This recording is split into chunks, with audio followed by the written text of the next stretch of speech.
Wherever the tag...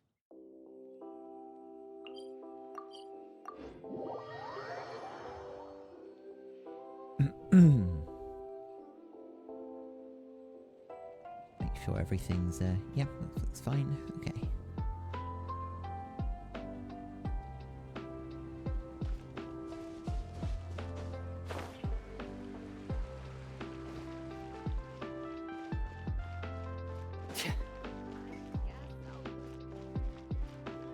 Add astro.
Get in gear! Frost is coming!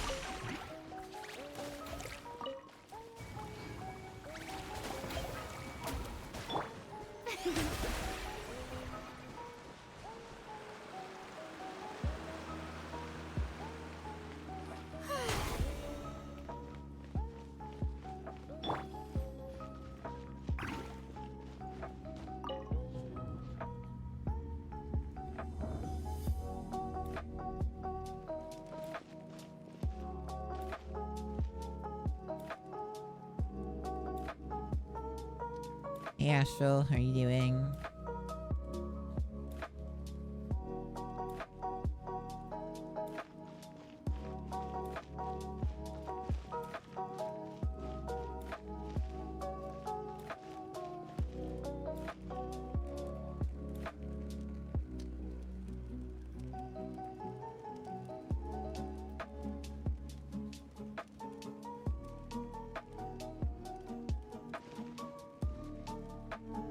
Daily dose of Foxo ASMR? Wow. Well, alright. I'll try not to disappoint.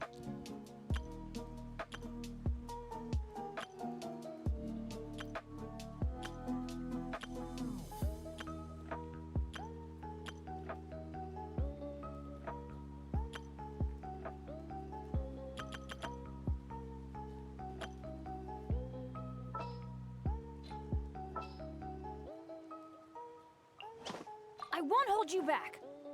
Much. New character? Oh, this one? Femine is the one from the, like, you get him for free from the current event that's going on. He's been in the game a while. He was released in 4.0, I think.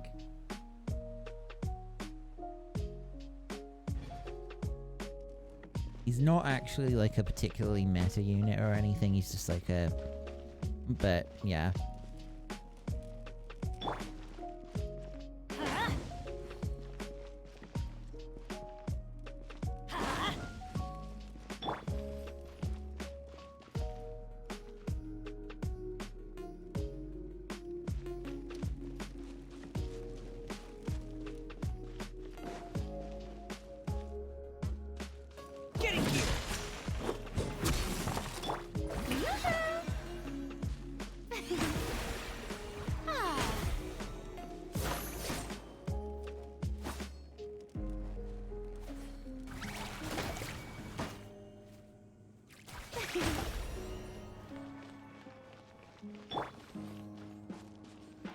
Hey, Allie. You assumed he wasn't crazy because no one talks about them? Yeah. There! That's how it goes.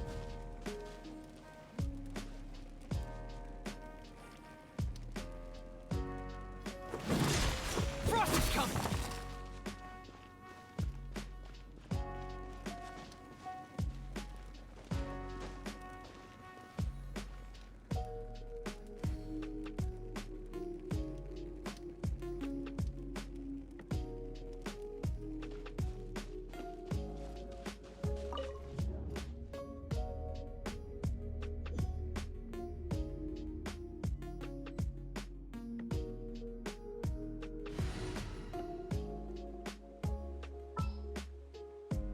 Sorry if I am a little bit delayed in responding to messages. What's the news? You're already building Baizu at the moment? Yeah, I didn't have anyone else to build, so yeah, Femine got built. He's only at talent level 6, though.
Alright, this is the one that has the hydroculus in it.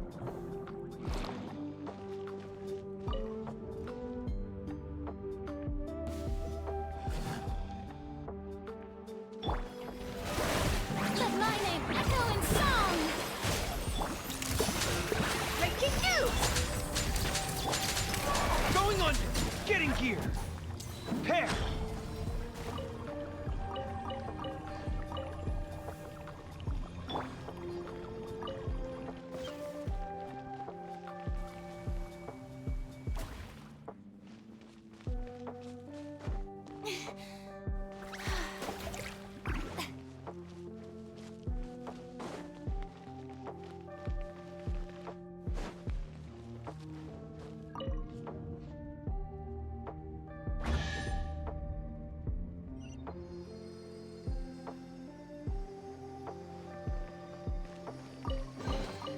Take it.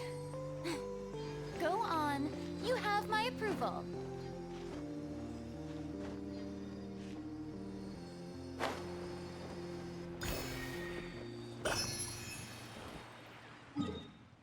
Gonna mark this off on the map real quick.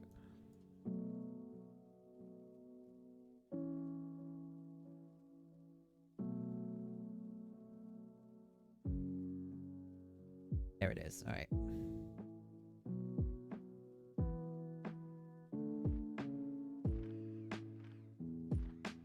So next up, location 3.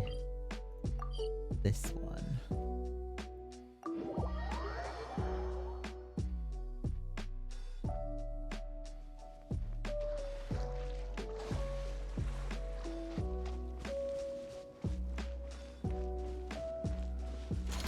Strike a block! By royal decree! Getting gear! Pair!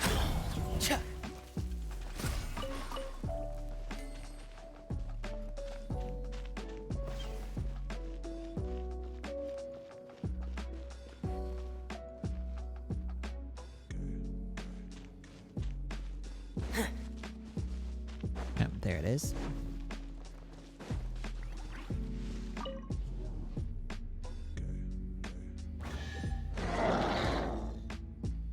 Hello, baby. Hello. Shower me with the... Hold that pose! Shoot! Odds revealed! Getting gear!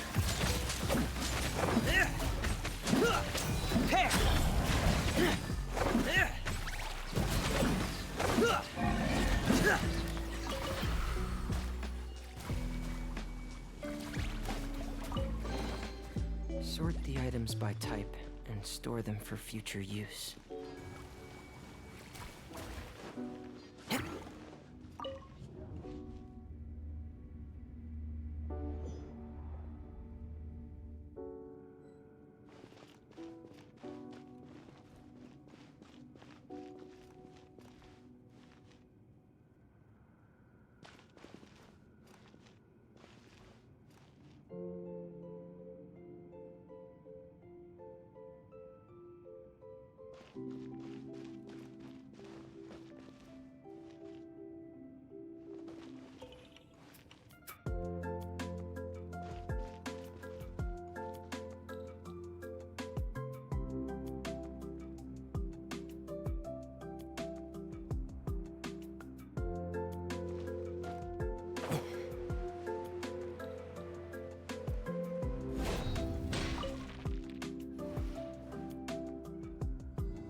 Getting here!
Ah, there it is.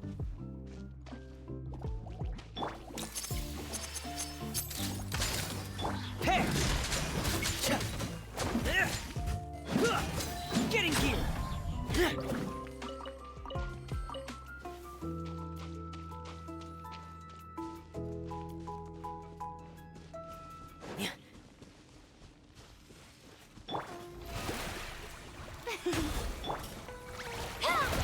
Say cheese! Hey!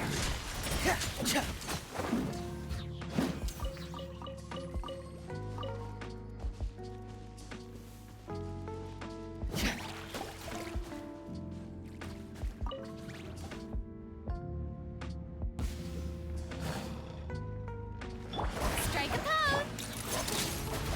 Breaking new! On reveal the... Commencing cleanup! Getting here! Ha! Pair! Ha! Getting here! Ah.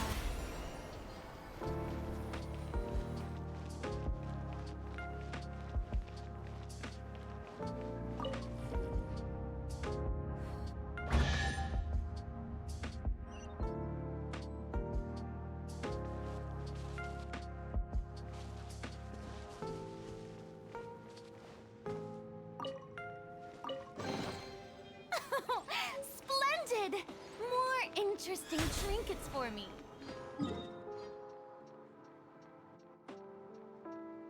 Alright, next up is...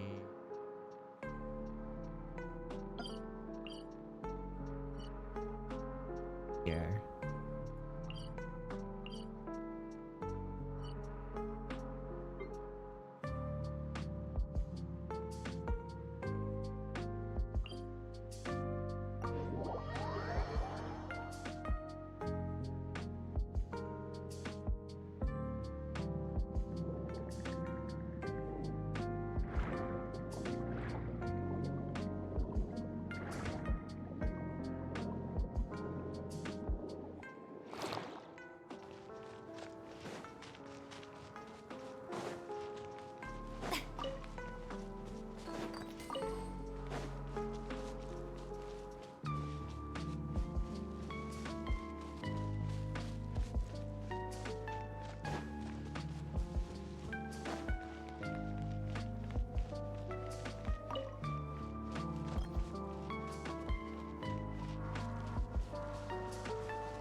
Tear!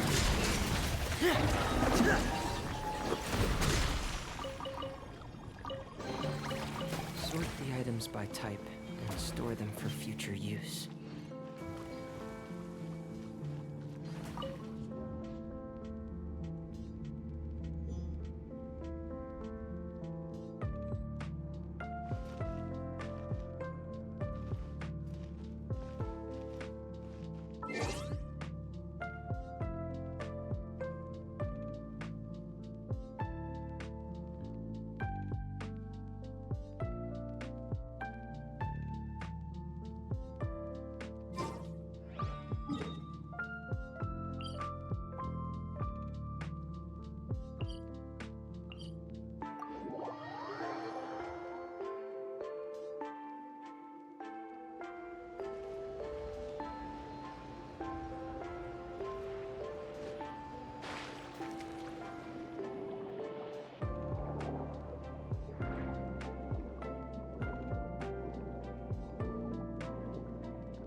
Saying there should be somewhere that I can enter.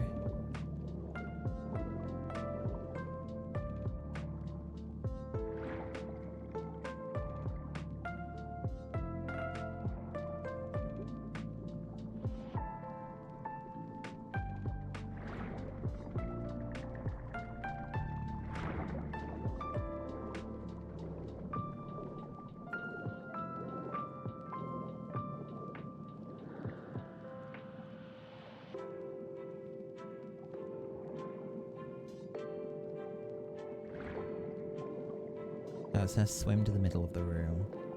So actually I might have to...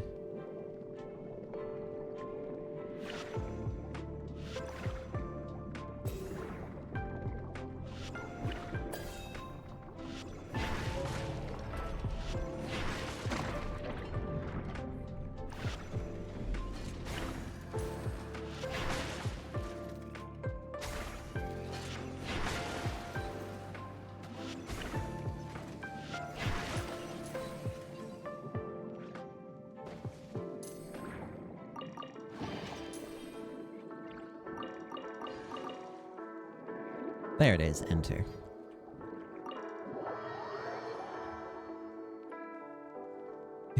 No, you, Rowan. Oh, hello there. Hope you're doing well. So, it's apparently there should be a mirror somewhere in here.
Hey Zeddy, hope you're doing well.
Alright, well that's that done.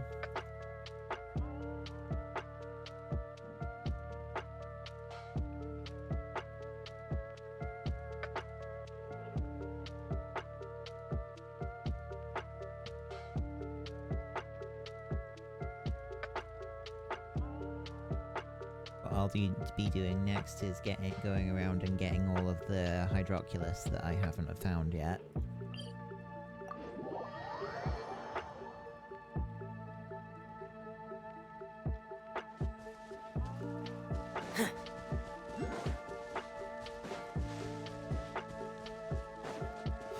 Another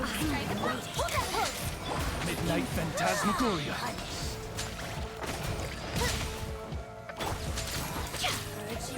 Transgression! Dead Reckoning! Getting gear! Getting gear!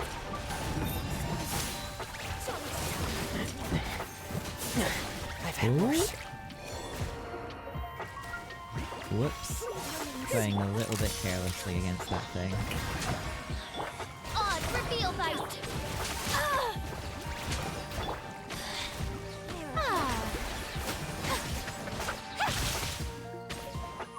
I summon thee!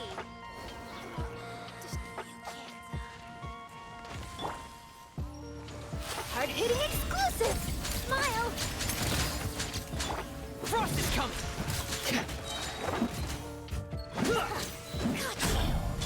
By royal decree! How brilliant!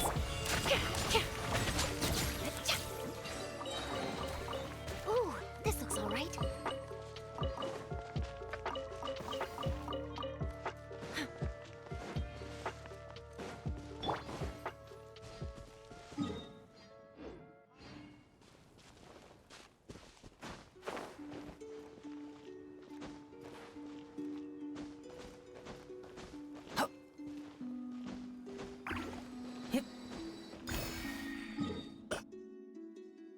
Want to mark off the list?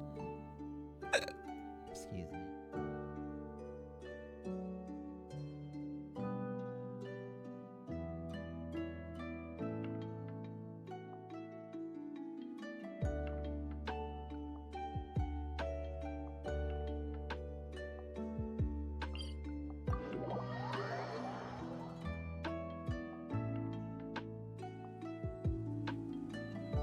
No, you. Hey Arthur, I hope you're doing well.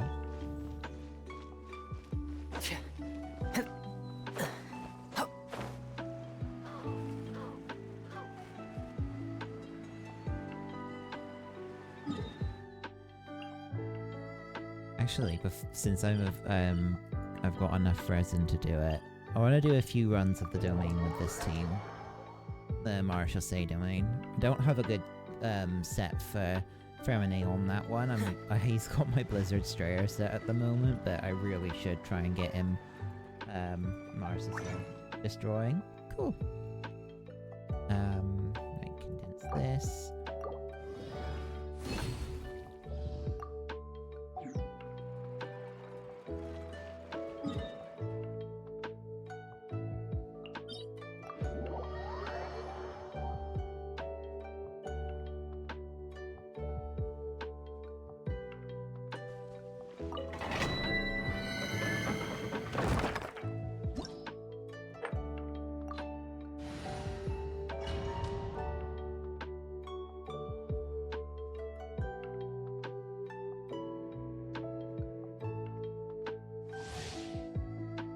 Two Lion OCs. Ooh, cool.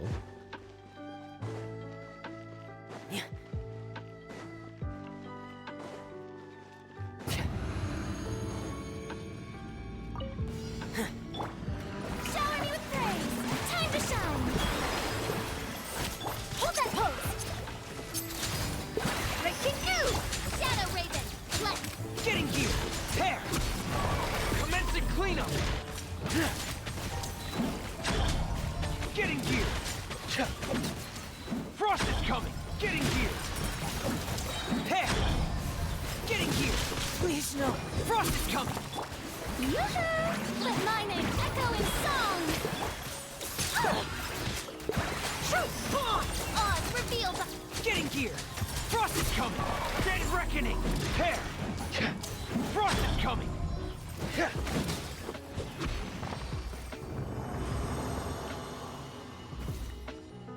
2 lines. Yeah?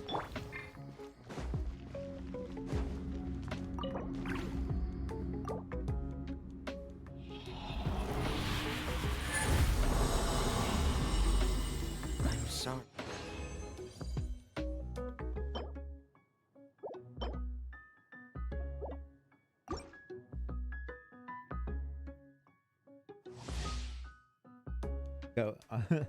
Going hyper mode. Careful who you say that around.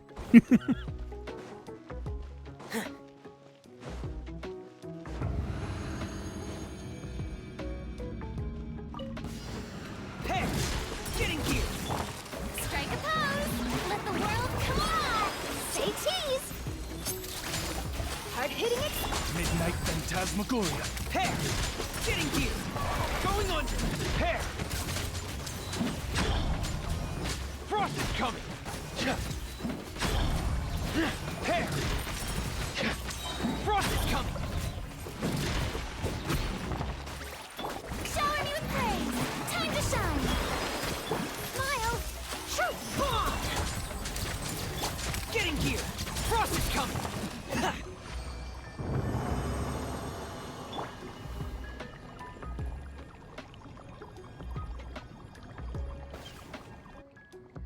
You hate that about artifact? Yeah, artifact farming is a real pain.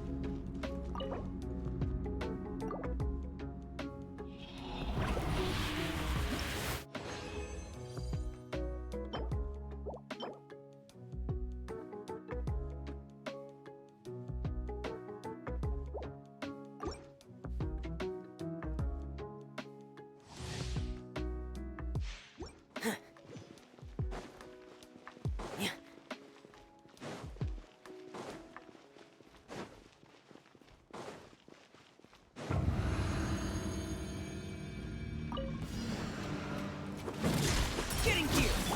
Strike a pose! Let my name echo in song! Hold that pose! Hard-hitting it! As you wish, main Fräulein. Hair! Frost is coming! Dead reckoning! Getting gear! Frost is coming! Hair! Frost is coming! Hair! Yoo-hoo! Time to shine! Truth! By royal decree... Getting gear! Hair!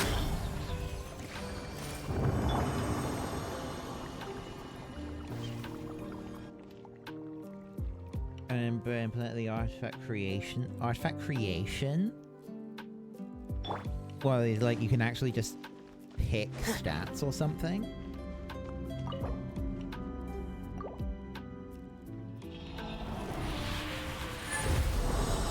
Damn.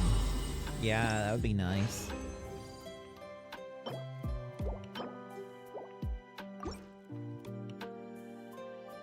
Select the stats. Yeah, that would be really nice.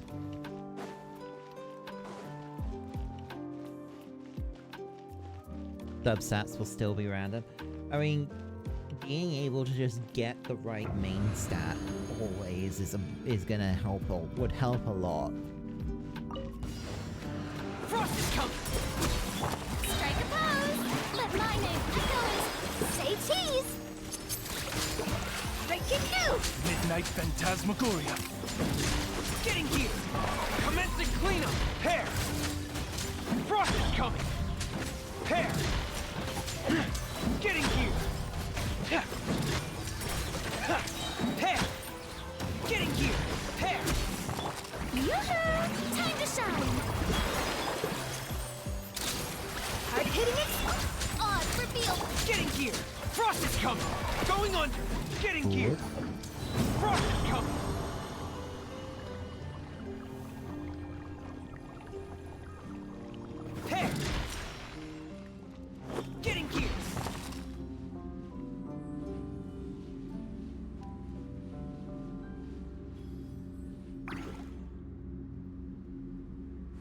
It's great for making head and hands that only have fixed main stats too.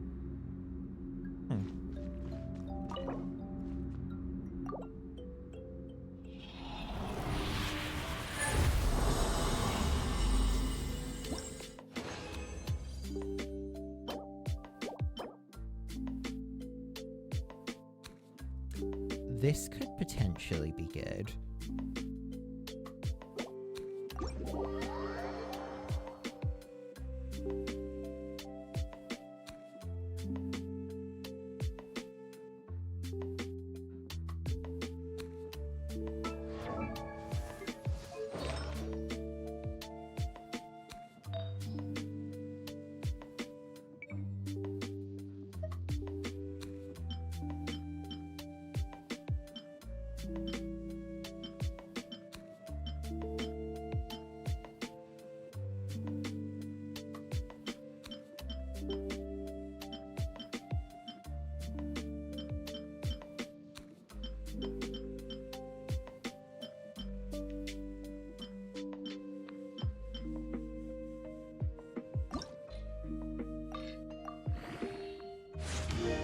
Alright, have a good lurk. Thanks for being here, Arthur.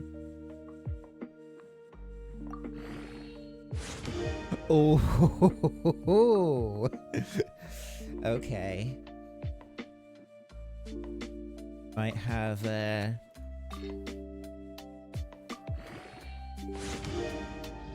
no bad stat on this one for official pace.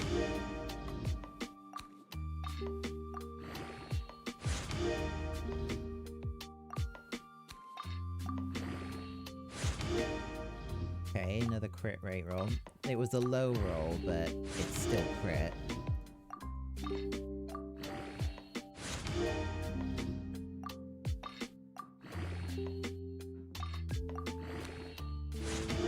Crit damage, and that one was a high roll? Fairly high roll.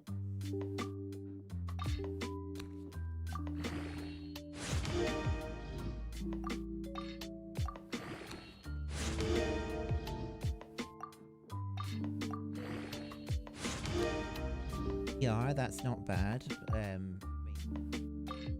Get her burst off every time she needs it.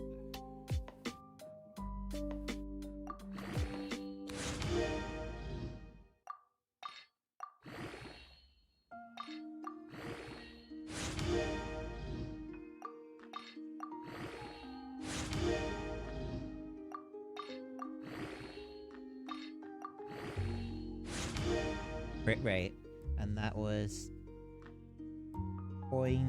2.7, so 3 low crit rolls, but that still puts it at like 31 CV.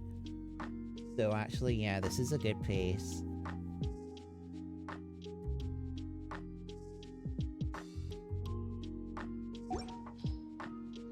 Yeah, so yeah, 16.4.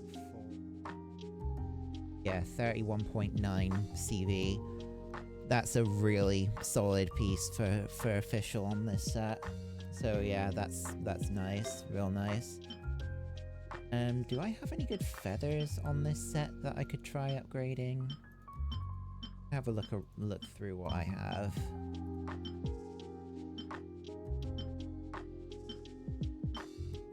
B.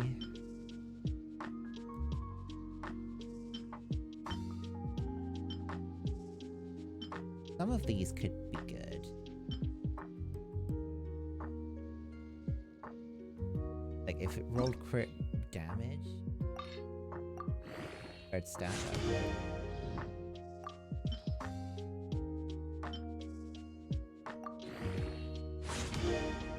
Probably asking for a little bit too much. What about on this set?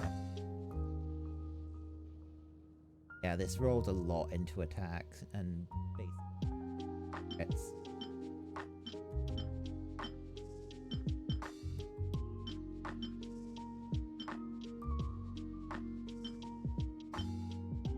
Well, this one's got 2 crit stats on it already, so could be useful.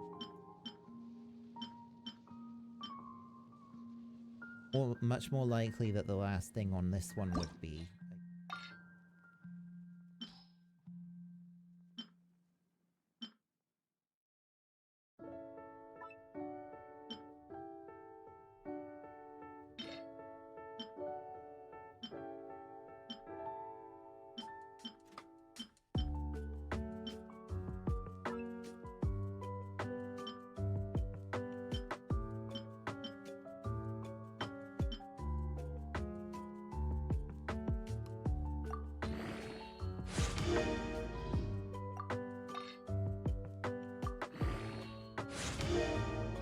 That attack.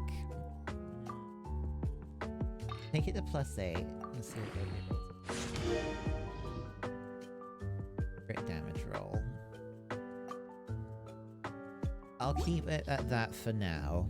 Because, got plenty of time to try and find something better. I already have a fairly decent crit rate circlet on this one.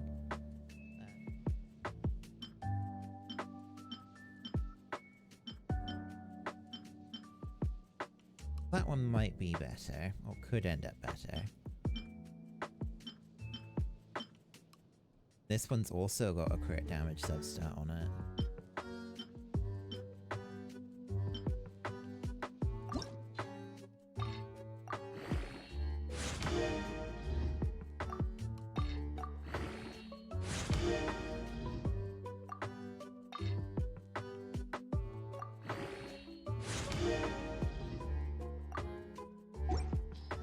Well, let's try this one.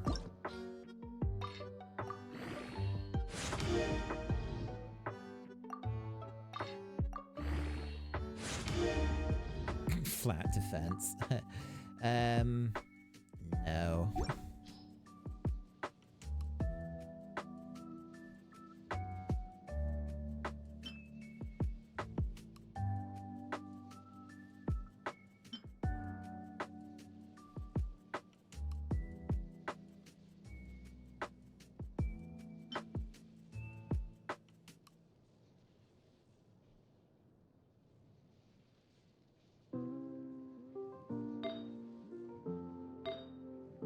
I'll look at the Marshall Say pieces that I got, see if there's anything worth, like, doing.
Nice thing about Fremine is that with at least in the team that I'm using him in, he doesn't actually need a damage percent goblet. He can use.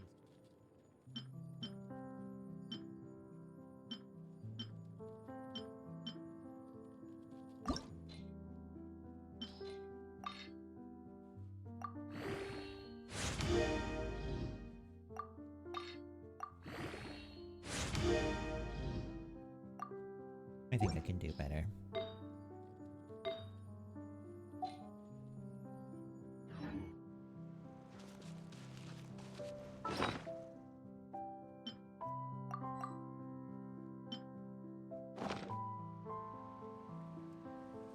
Oh, getting one solid piece for official is so that I can eventually move her on to the Golden Troop set's nice.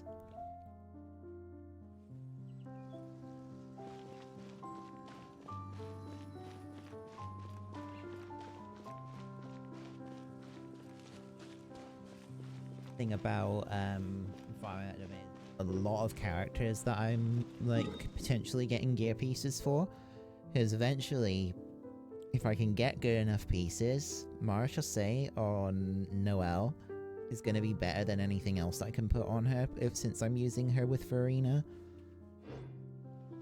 Yeah, getting something that can actually compete with the other pieces that I have with her on at the moment.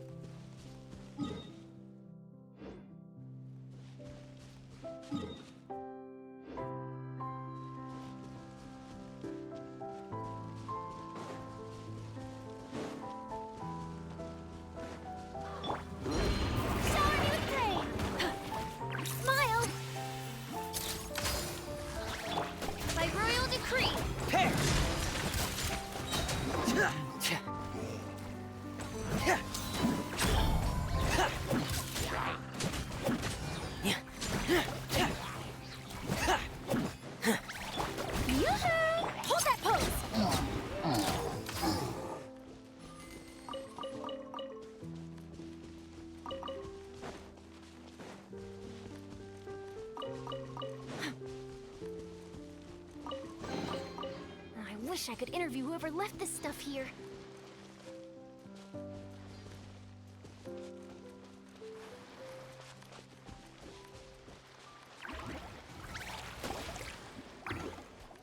Say cheese! Frost is coming! Get in gear!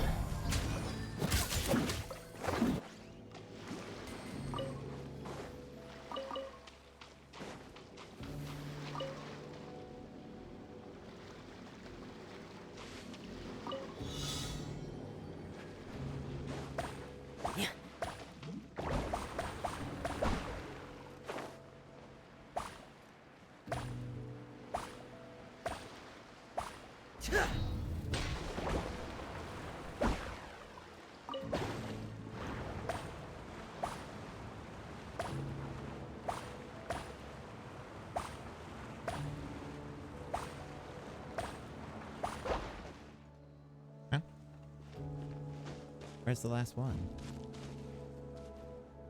Up here? Did I miss one? Must have.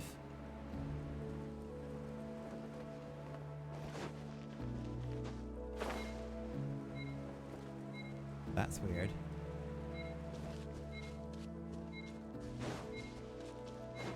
I'll try it again.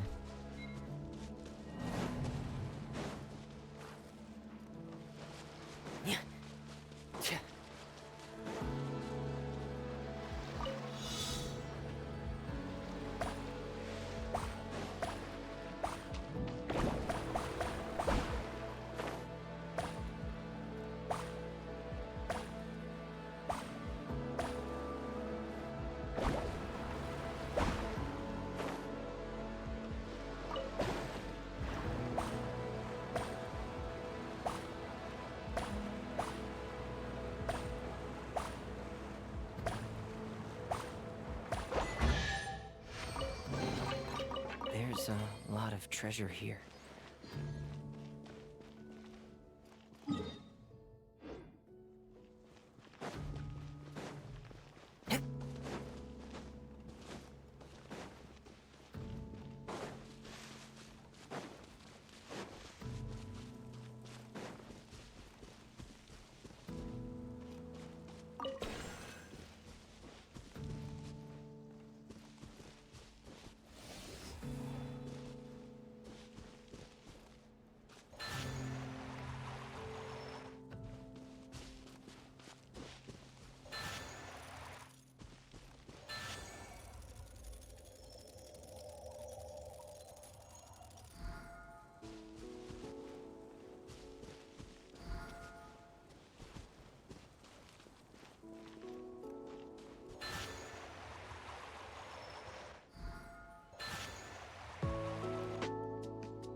There we go.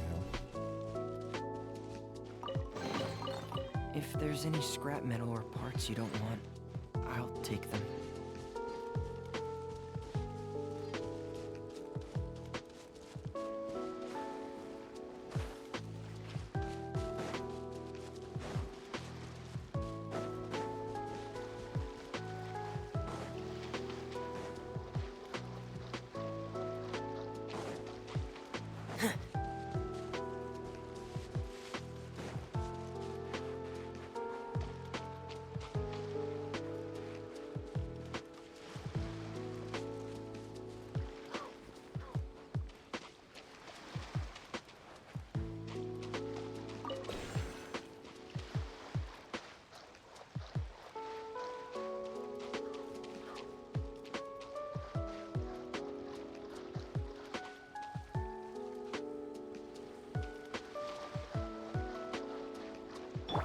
Strike a pose.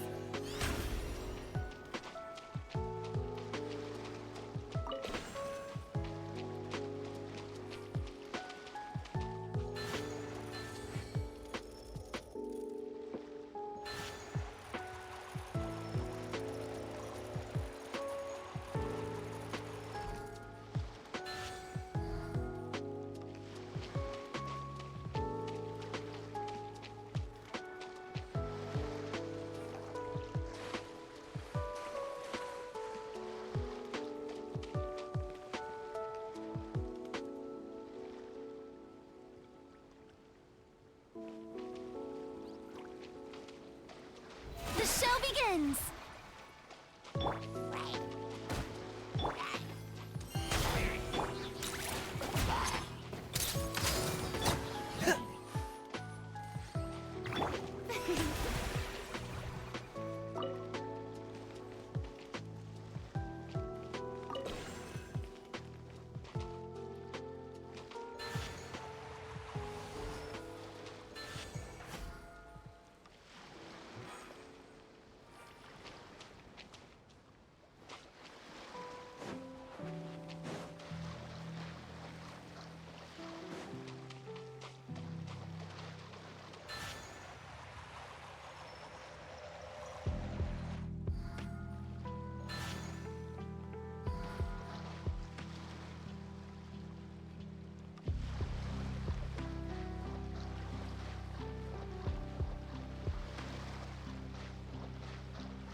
Take it. Go on. You have my approval.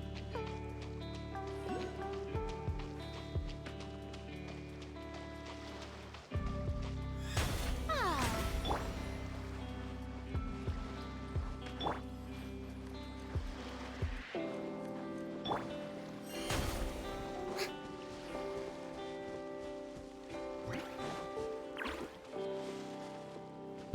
I see. Hold that pose. Here!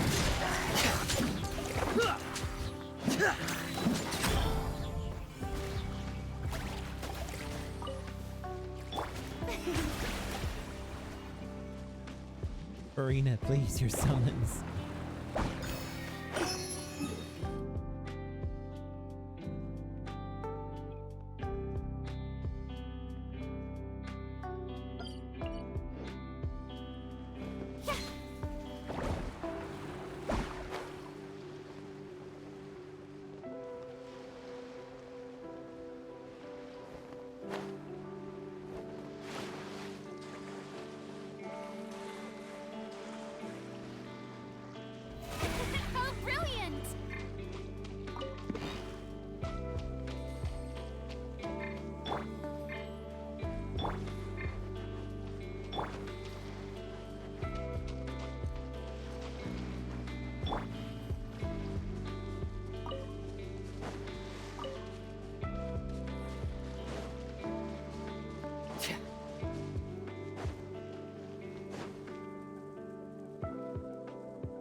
we go.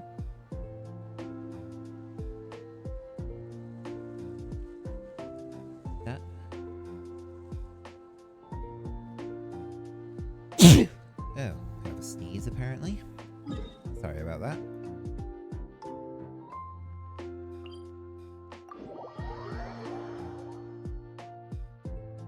Thank you.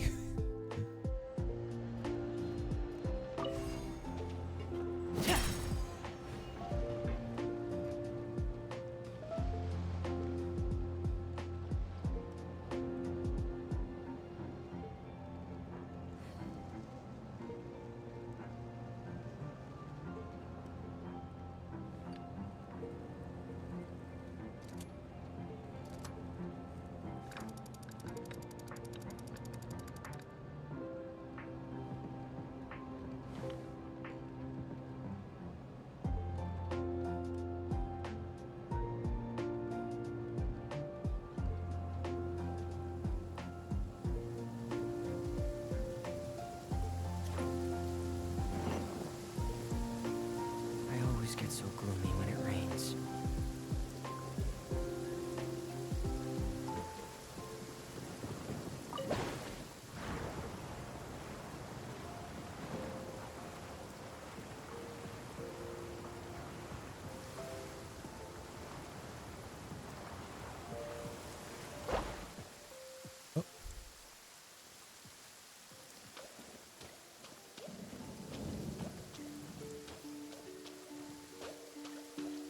Don't be scared, Pear. I'll keep you safe.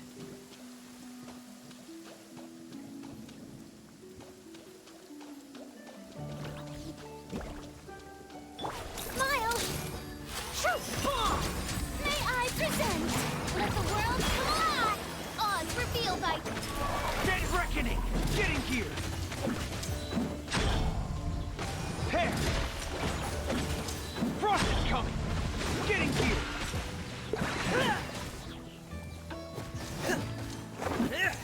Pear! The show begins! Hold that pose!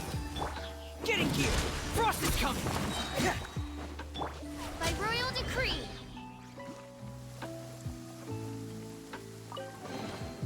Destiny has brought me hither.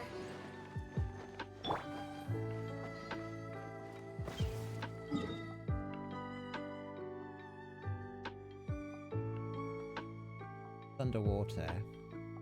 What was that one apparently?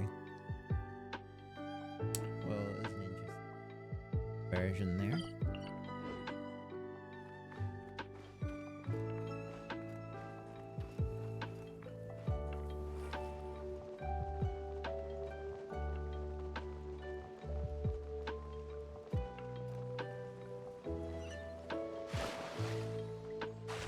Yeah, if you fell from that height in real life into water, yeah, good luck.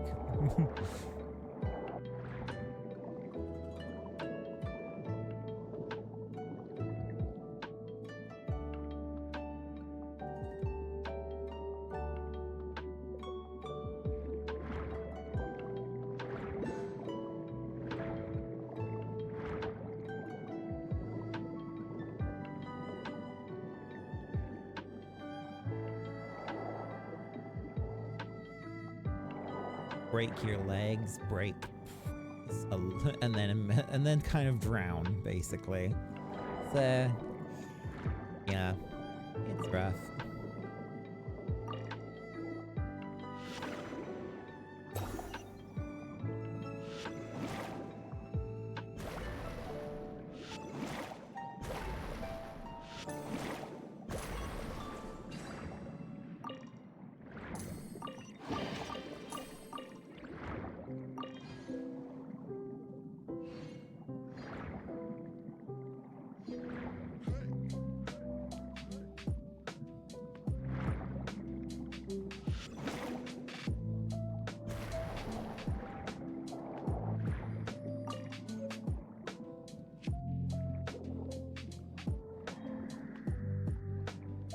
You'll get isekai'd.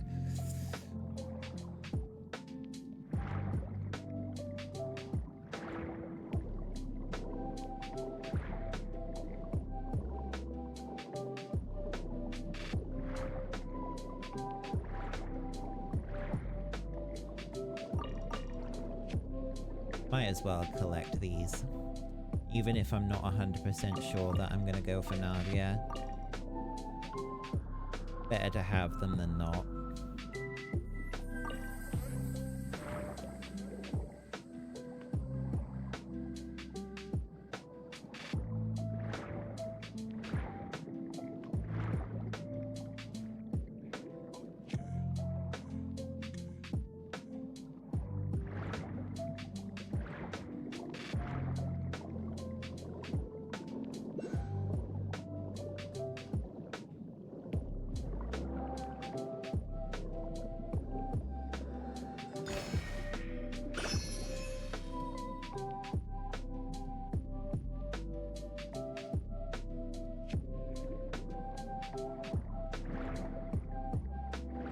But there's another one around here.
There, and then just north of me.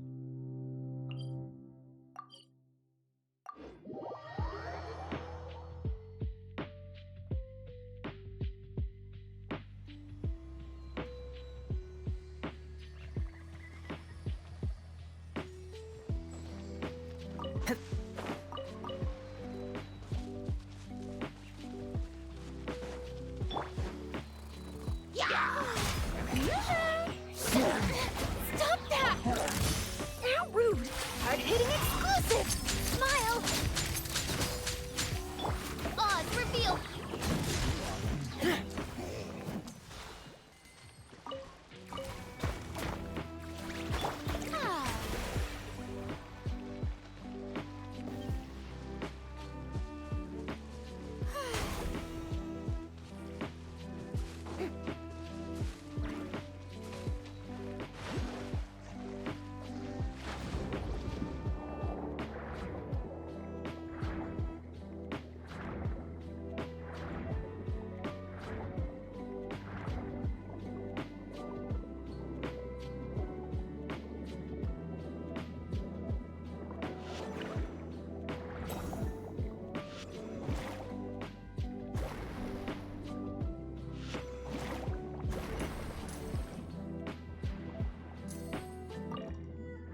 looks like it's actually like inside of here.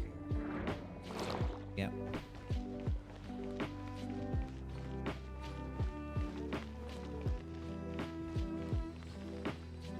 Strike a pose! Time to shine! Say cheese! Breaking news! Here!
Yoo-hoo! Hold that pose! Get in gear! Frost is coming!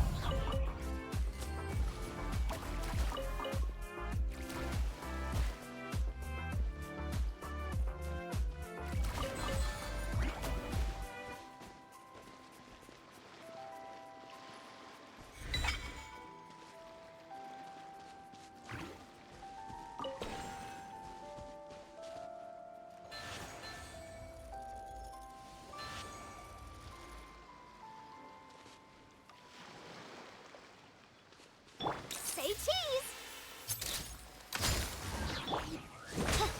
Here! Frost is coming!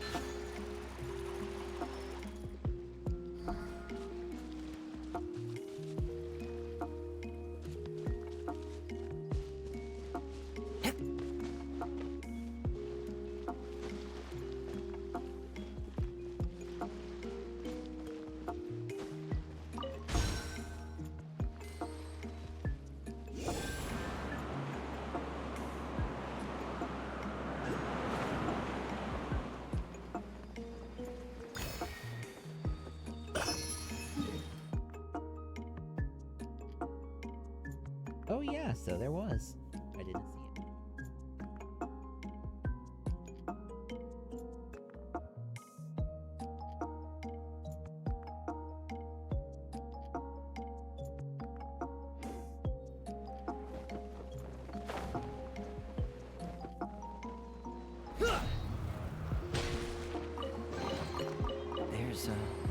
treasure here.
Strike a pose!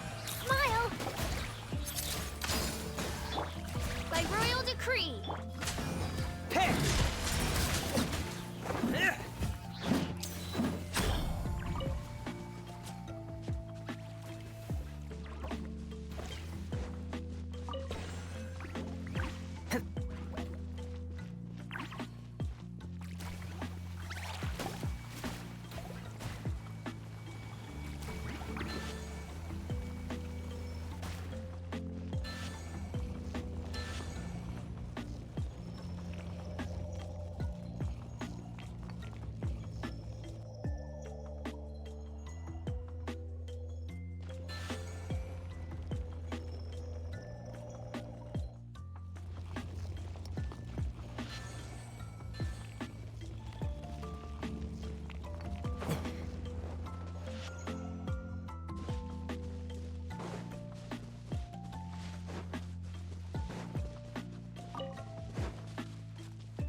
Ah, right.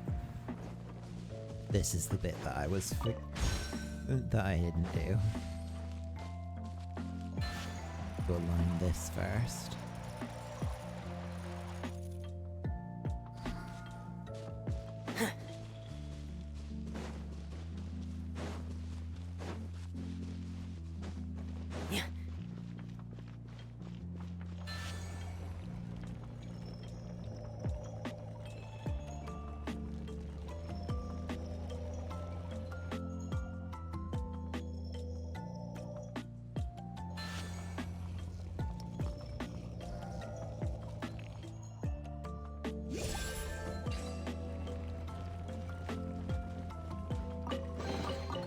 If there's any scrap metal or parts you don't want, I'll take them.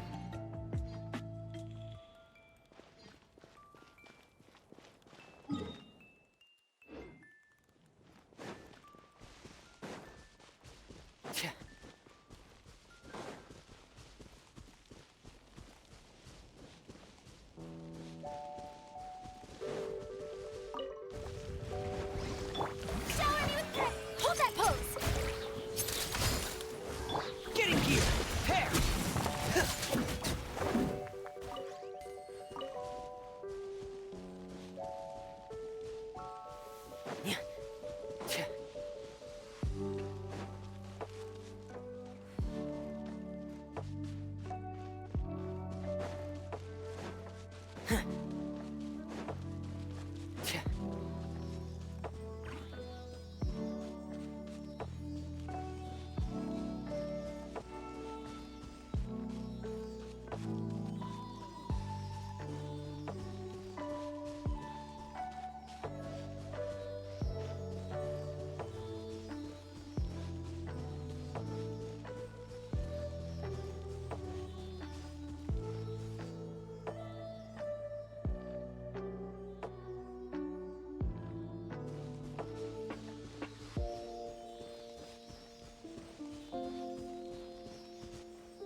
Maybe not. There's a lot of treasure here.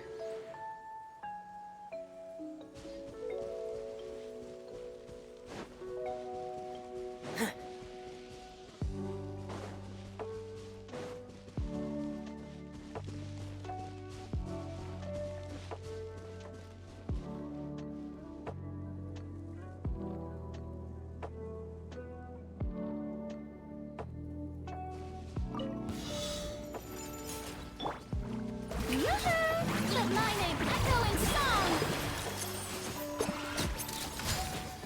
The camera still... Going under! Getting gear! Frost is coming! If there's any scrap metal or parts you don't want, I'll take them.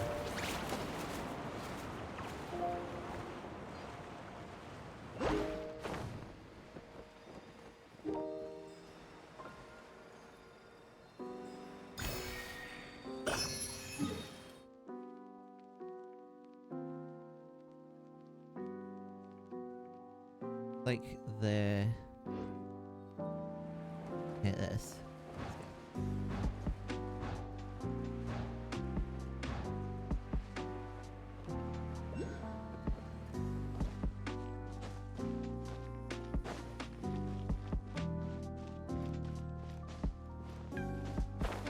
That's leading me to another one.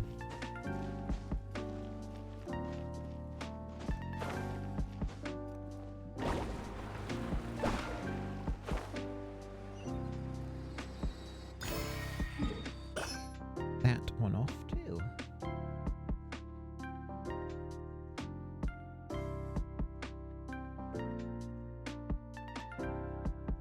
Like there are two near the track here that I haven't got yet. Oh hey Tenma. Doing okay. You know. The usual gacha game affairs, I suppose. Hope you've been doing okay. Ah, I see it. It's right underneath there.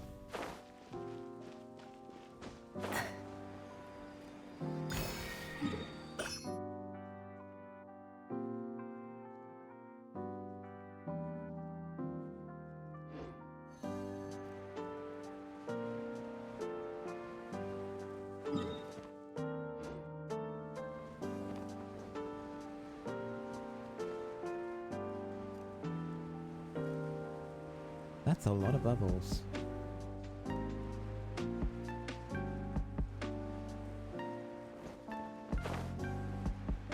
Yeah, so basically it looks like I just need to make sure that they go off in a specific order.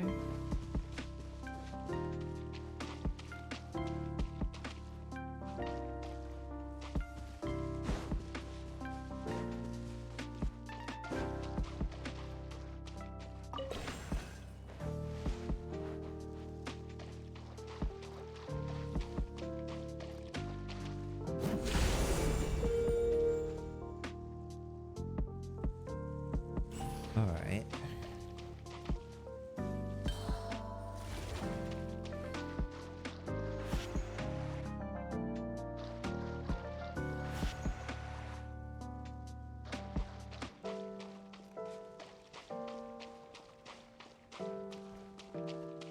Ah, okay, I think I know what to do.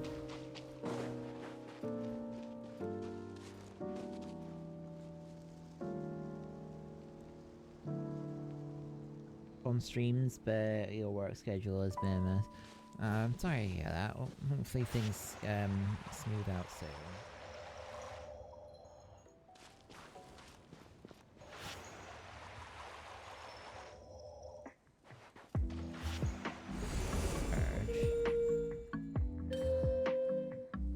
Or apparently not.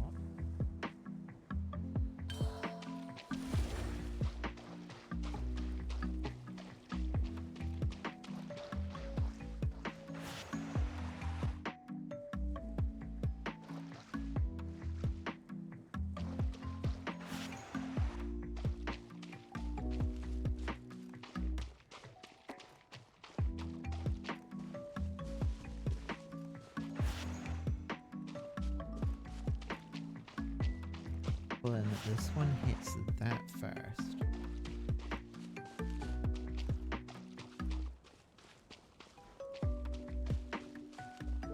This bubble barely.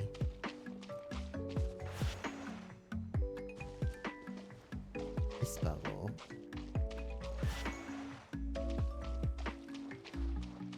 This one. This bubble in.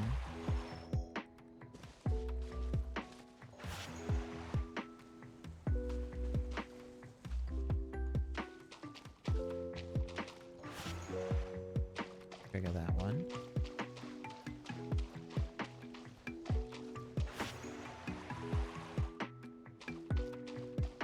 We'll get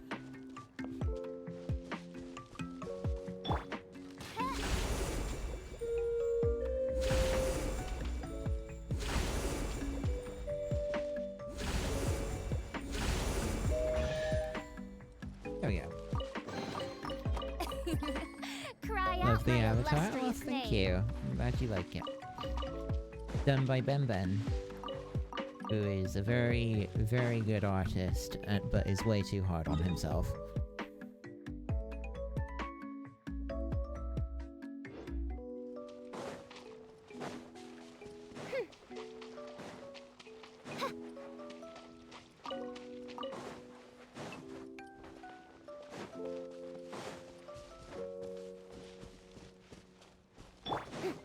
Another Shout wheel. out the praise.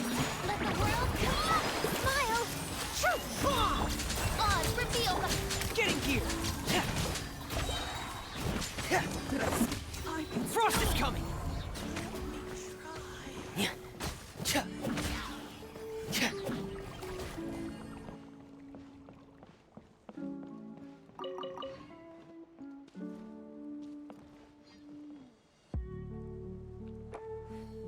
Does the character have a name? It's honestly, I think that the fox is just gonna have the same name as like my avatar, which is Teranu.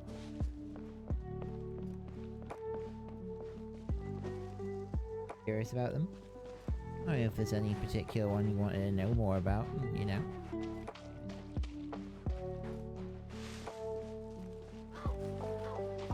Indeed. Teranu the fox. Getting gear! Means I do really need to update my, like, Twitch name.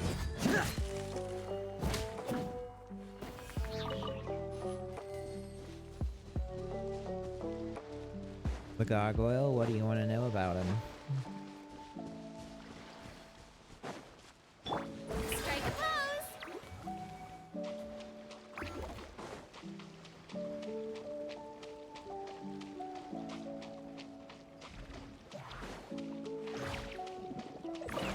Hold that pose. Commencing cleanup! Getting gear! Frost is coming! Hair! Frost is coming! Getting gear! Smile. By royal decree. Frost is coming! Do Getting you have gear! a backstory? The idea for Selvin came about from... actually from a comic from someone on Twitter, where they had, like, this gargoyle character, which I suppose was supposed to be, like, the baddie of the comic that they were doing, and he got, like, smashed up by the party, but by, like, this berserker dude with a sledgehammer. And I was like, I want to fix him, because he looks cute. And then the idea of you, like, came out, I was like, oh, you know, kintsugi is used in to fix broken, like, ceramics and things like that. And yeah, it kind of went from there.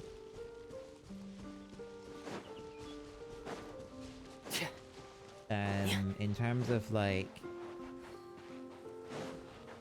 any, like, backstory in terms of, like, there was an idea that I'd had at one about like how he ended up getting repaired was because he was like some like wealthy merchant dude commissioned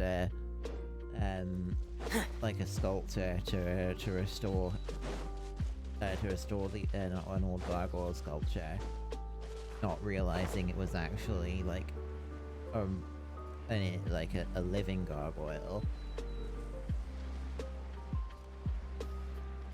And then kind of the merchant's kind of like a sleazeball basically. And then and trying to basically not pay the sculptor, but not just not pay them, like get them imprisoned.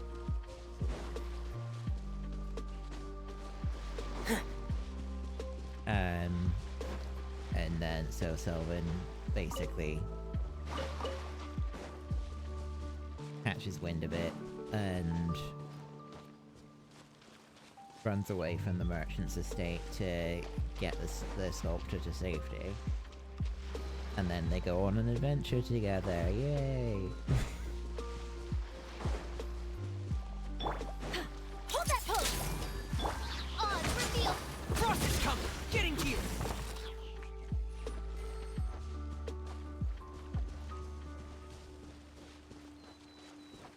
Yeah, something along those lines.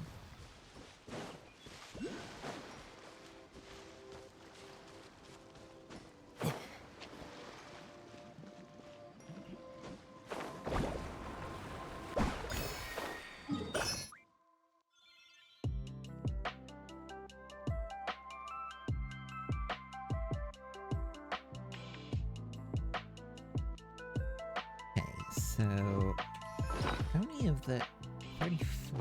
Is that enough to actually upgrade the statue? I'm gonna have a look.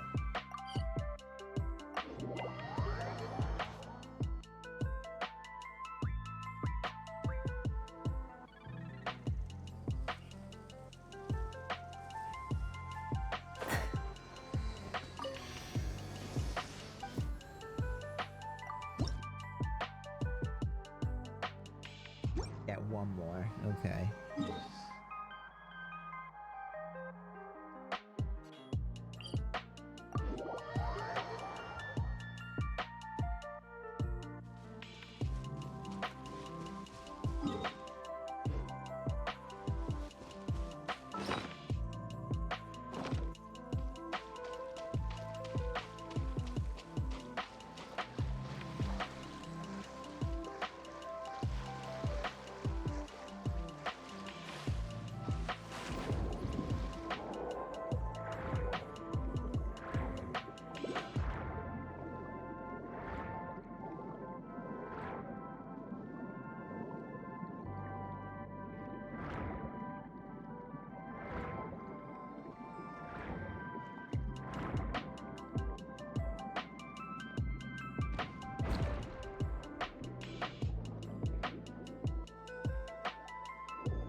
Damn, I'm being shot at by a cannon.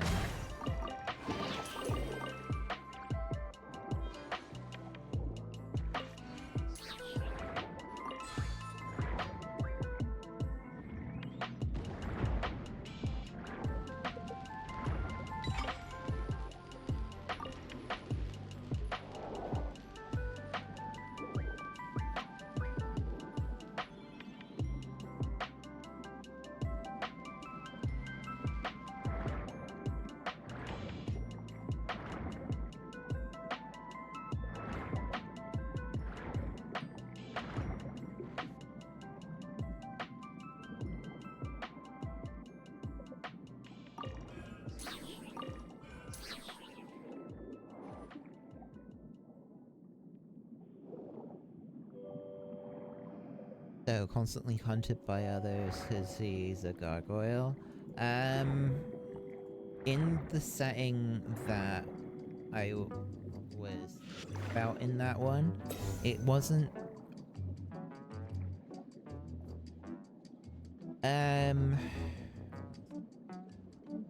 Well, short answer is no. He's not being hunted down by, like, everyone. It's only people working for that merchant.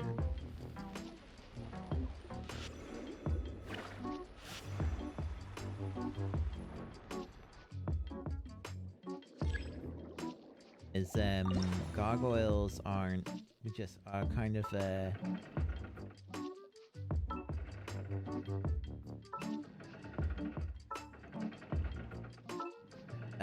a fairly normal thing in that world. Like, they're commonly used as,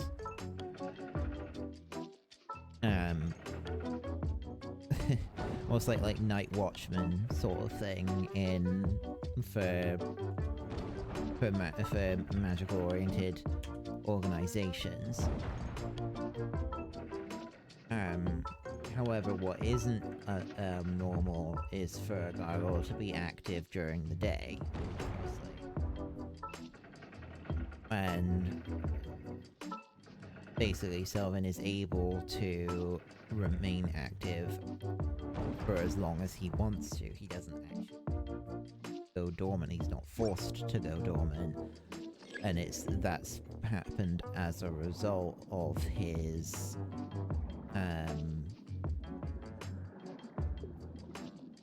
age, essentially.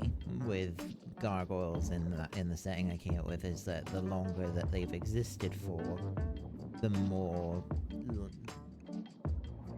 able they are to exist as a living entity rather than just a fancy magical construct.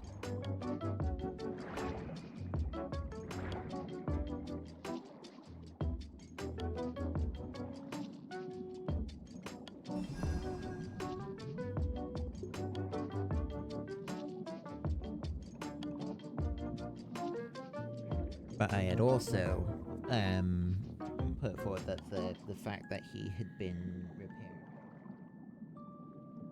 a kintsugi technique also makes him more powerful than a typical gargoyle.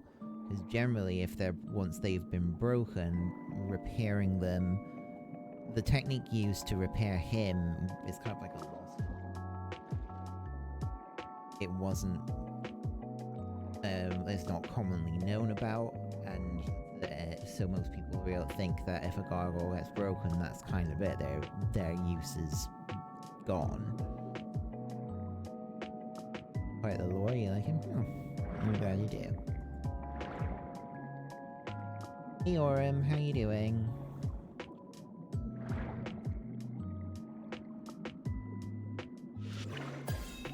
Why is it that turret became hijackable? Is there something that I can actually hack with it? Doesn't look like it.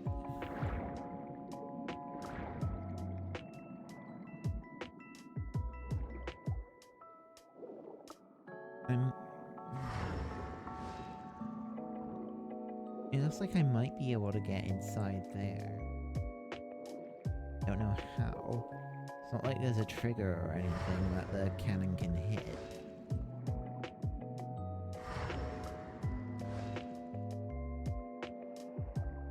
Gotta get back to work shortly. Alright, hope things are going okay for you.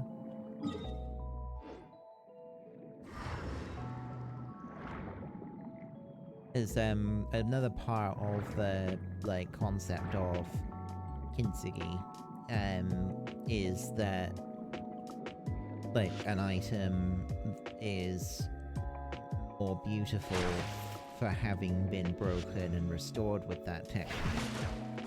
And I kind of translated that idea into that a gargoyle repaired with that technique actually has their capability enhanced rather than them being detrimented by it.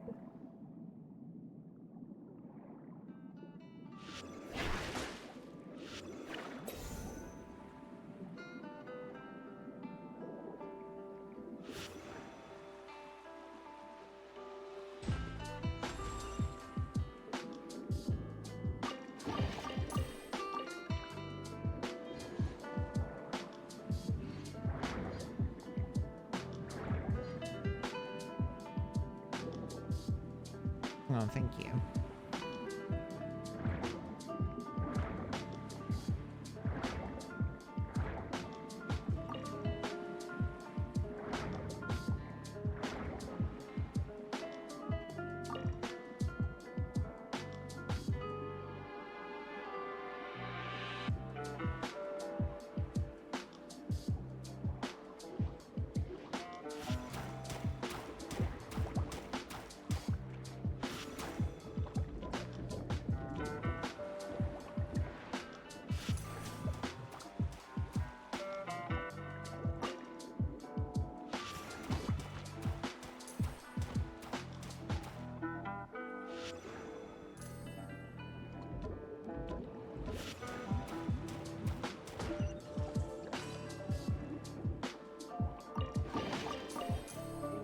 Pets? Sorry, Koro.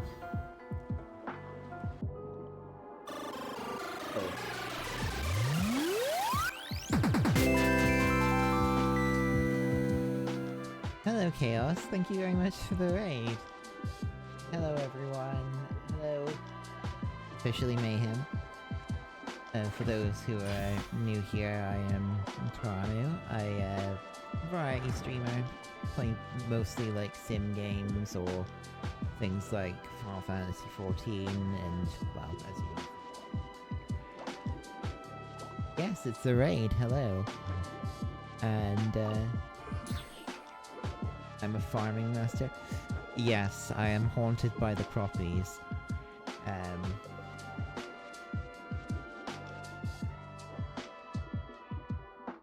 Ellie. Ah, okay. Young Chaos and Bridget. Well, thank you for bringing everyone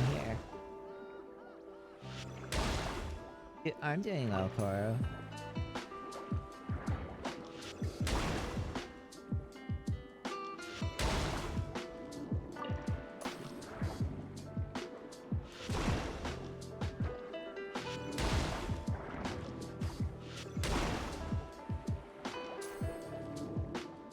So, just so you are aware, Koro, when I was talking out yesterday with well, it was yesterday, I think. The whole thing about foxes screaming at each other. I realized this from there's like a YouTube channel, that's like based around like a fox rescue center.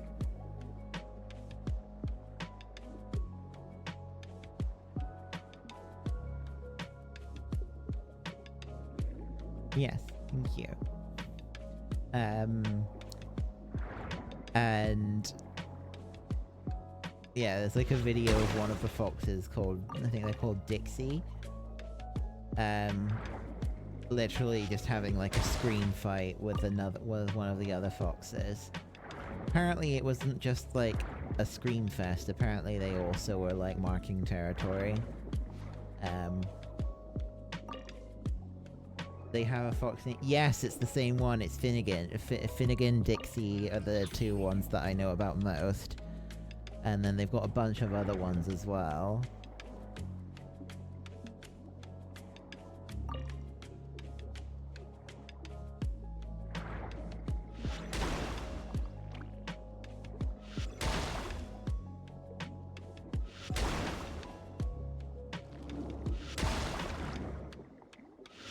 They are all very adorable. Baby silly, yes.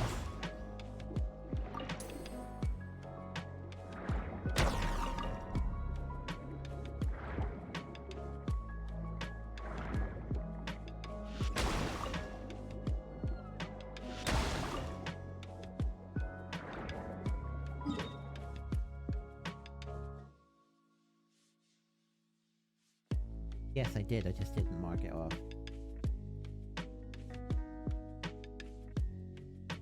Okay, time to get that one,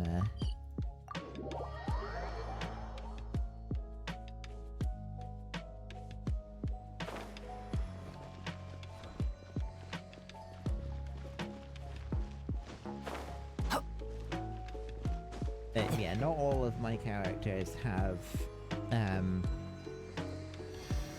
things that thought out as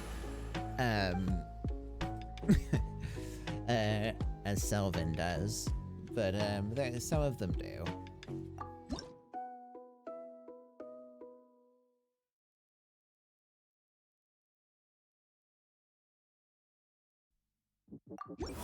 Level 8 statue.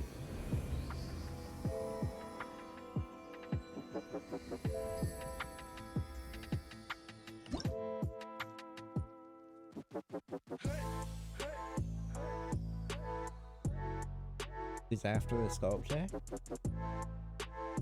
It's still the merchant, basically, or like his goons, effectively.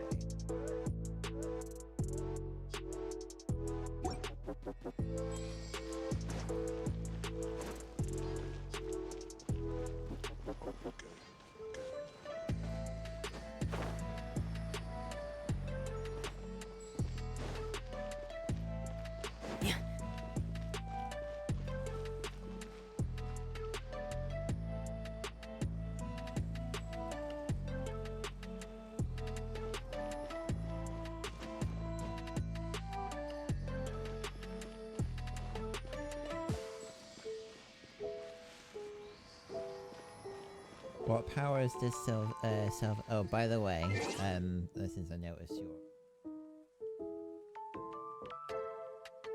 Just gonna type in the chat how his name's actually spelled.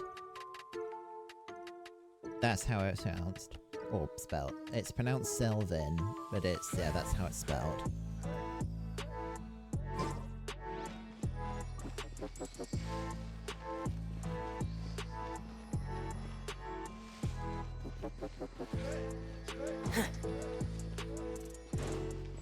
If I remember rightly, it's actually a Welsh word.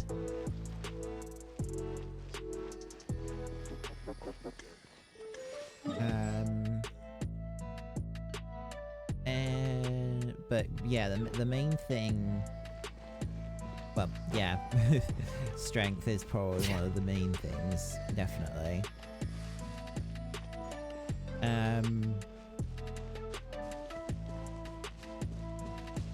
In terms of like his actual abilities, for the most part, I guess I can't really analogize it to anything specifically.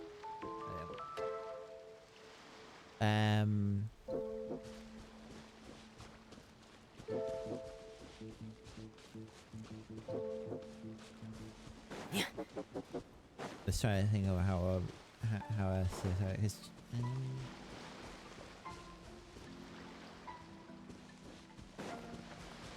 doesn't use weaponry. It's kind of like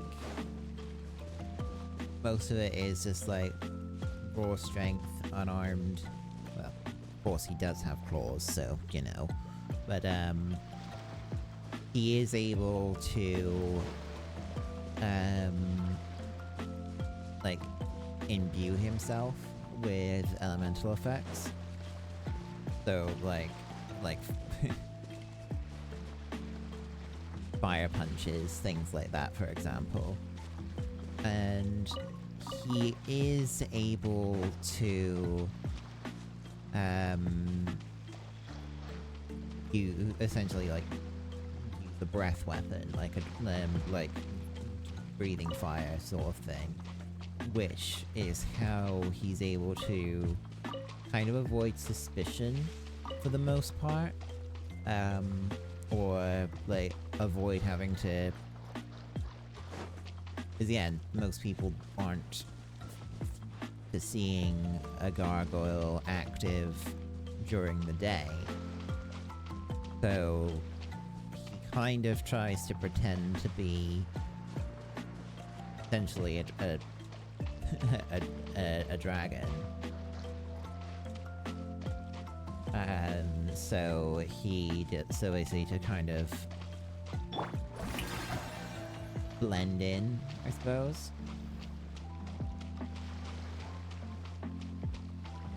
Because unless he's because he's able to appear lifelike enough that he can pass off as not a construct, basically. So it's rather than, like, drawing attention to themselves by everyone knowing that he's a gargoyle wandering around, he's just like, yeah.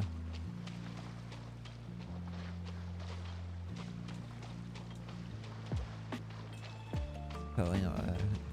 I don't remember actually if I'd said it was gonna be a dragon, or if it was because this setting is shared with another character of mine, and if I don't remember if it was a case of if he was passing off as a dragon man or if he was passing off as one of the demons of that realm.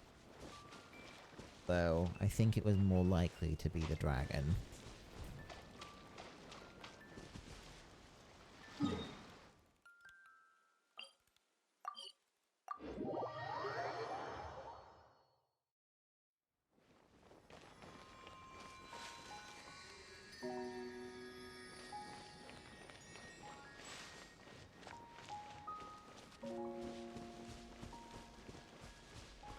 Can't remember what I was gonna do next. I was gonna keep.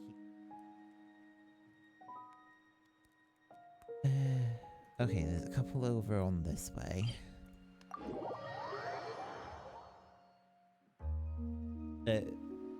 Essentially, the idea in that story setting was that this guy he isn't just like a scumbag, he's also kind of like very influential.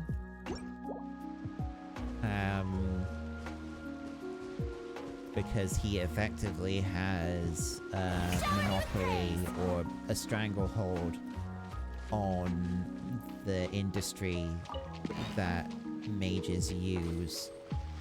Like, basically the main material that mages use for creating magical components, and including the base material for crafting gargoyles.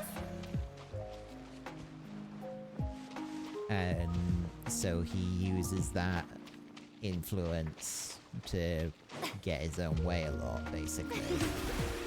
So he's effectively meant to be like the big bad, constantly going after them out of, like, well, one, trying to get his property back, but also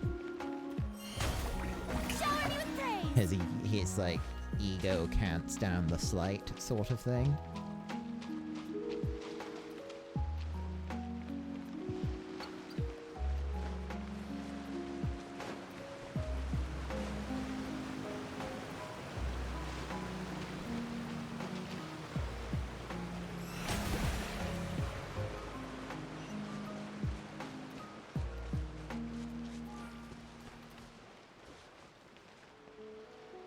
The idea that I'd had with what the purpose of the sculpture and Sylvan adventure was is that they are effectively trying to find a way of breaking his monopoly, because that basically, in order to stop him from being a threat, they have to eliminate his ability to hold influence over other factions. And to conclude, the simplest way of doing that is by eliminating his monopoly. Because it's obvious, it's basically a case of everyone hates him, but they're forced to work with him because he's got that stranglehold. So they've realized, well, if we can find a way of circumventing that, everyone will jump ship. And then he won't be able to use, his influence will be diminished enough that he won't be able to threaten us anymore.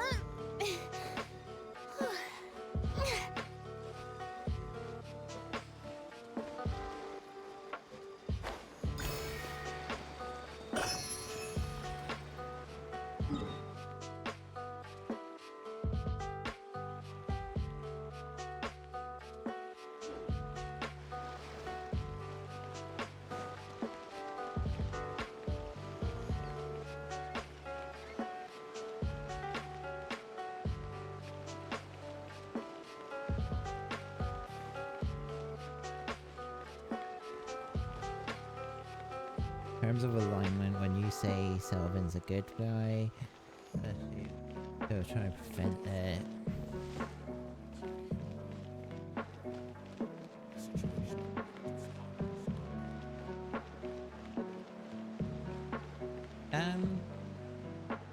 Yeah, I would say that, I mean, if you were going to put it as like the typical like D&D alignment system sort of thing, he'd be, I would probably say more like anywhere between neutral good and true neutral. And he's kind of leaning more towards good because of the situation that they're in.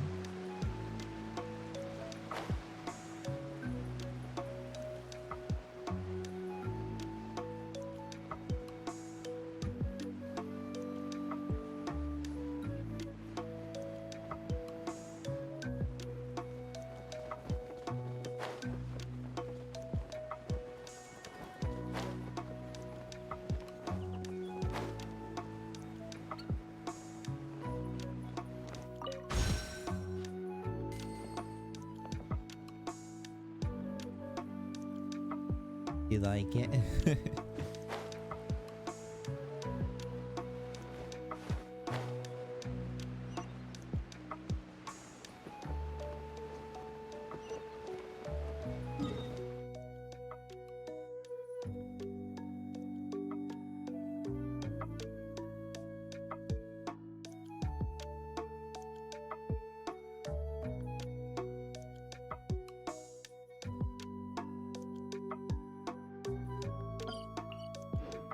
You like you talking about?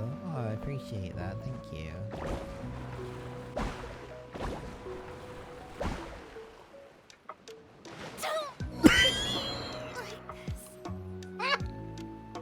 Oops.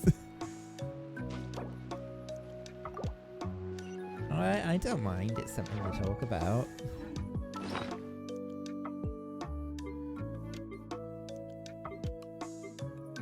Let's just pretend that never happened, shall we?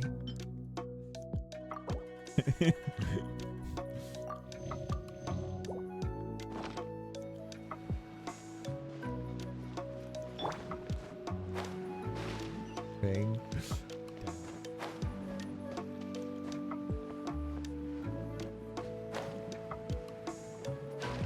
I've been caught murdering Farina in 4K.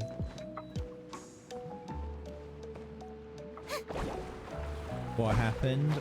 I'm got sent up into the air by this jellyfish thing, but it's constantly moving, so it wasn't there when I was falling back down, and I just like died to fall damage.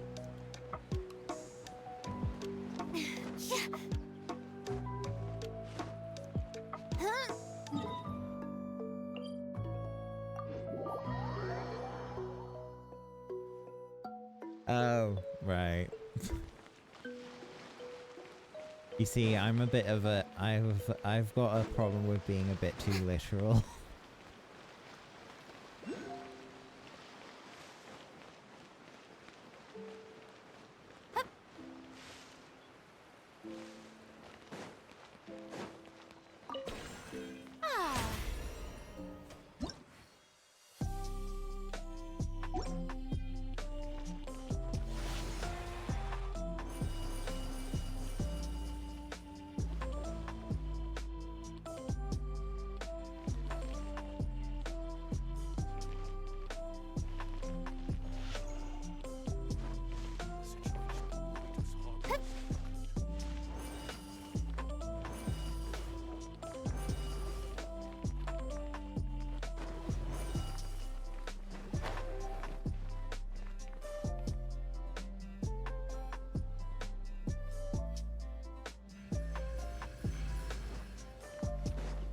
Oh my gosh. It disappeared. Lovely.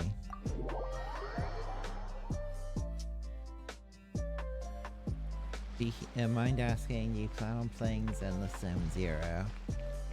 Because you...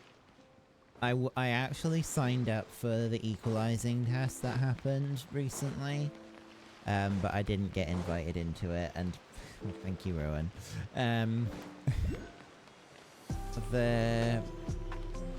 Yes, I am interested in playing it, and yes, Von Lycaon is a big reason as to why.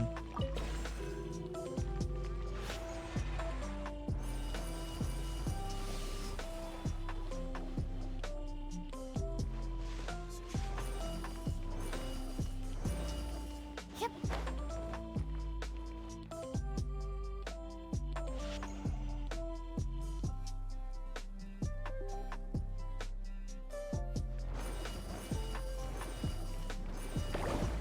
Yay, succeeded.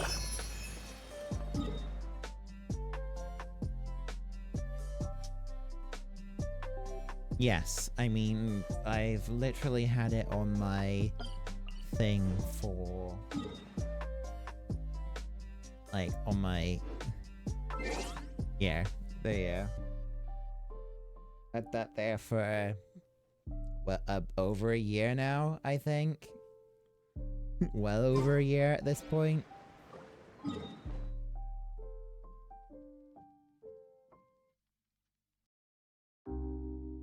Yes, they need to give us playable Antho characters.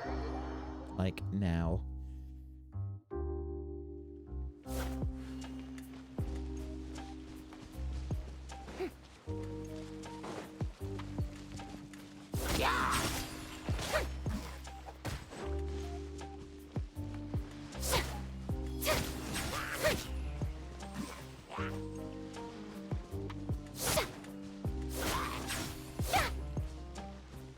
You don't care how much you have to spend to get one, you'll do.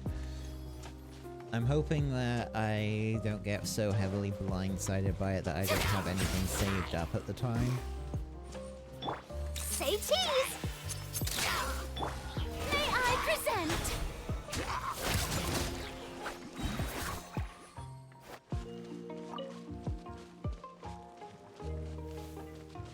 I think that if they were going to add any, like, Antho character,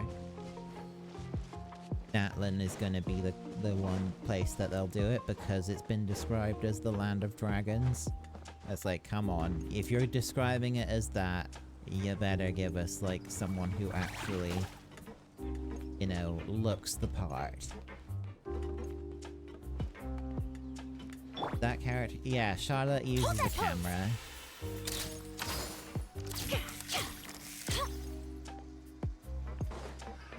Another test subject. Try.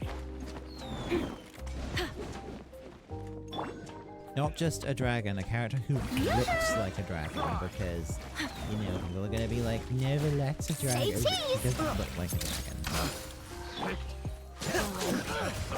Frost is coming! Here!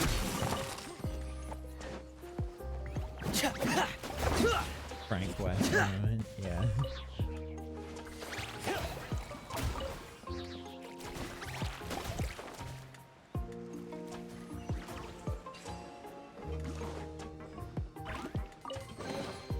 If there's any scrap metal or parts you don't want, I'll take them.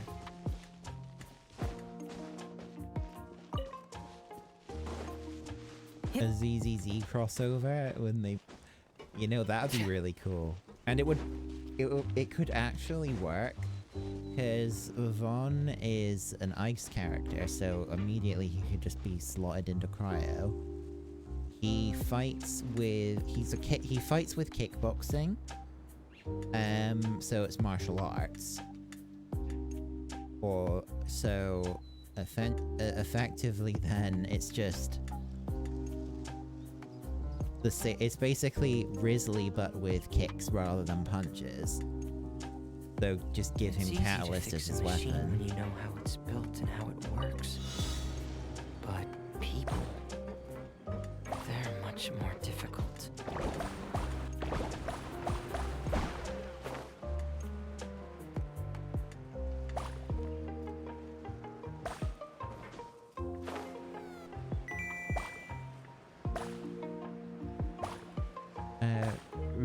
Rusian Debat Thanks very much for the follow. Sort the items by type and store them for future use.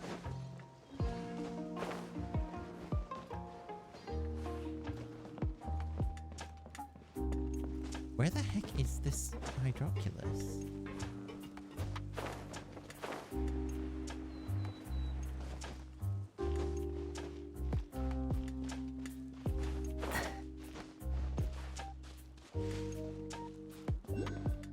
Randomly decided to look up Furrion and should I popped up first? Wow. Nice.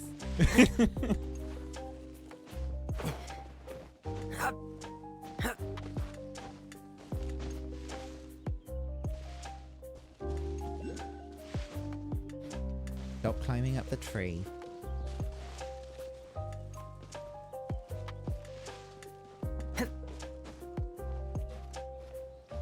I appreciate you being here, and I hope you have a nice day, and hope your day's going well. Actually above? No, but like it. Can't hear it.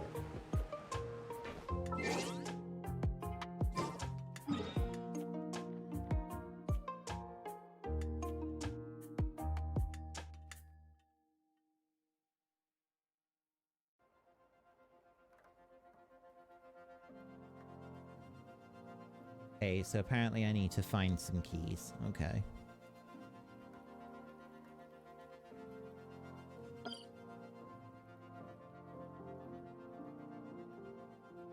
I appreciate it, Timma. I'm glad that you liked hearing it. I mean, there are other characters that I can know about too, because we've basically summed up basically everything that there was that I come up with Miss Sullivan. Got lured into Genshin and addicted. Tried pulling for Farina but got Chi-Chi instead. But the way that I play with like resource management and stuff, that I tend to like not roll for months on end, and have like go on a spending spree. So I ended up going for Constellation 2 on Farina.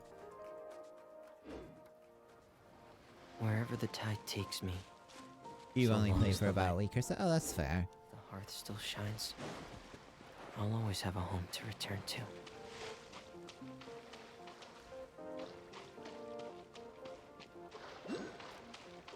Strike a pop! By royal decree. I've been playing Frost is coming. since 1.1.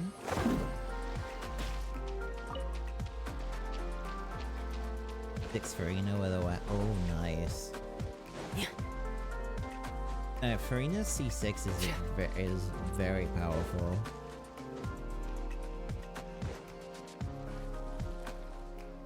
Like, from what I've understand of it, the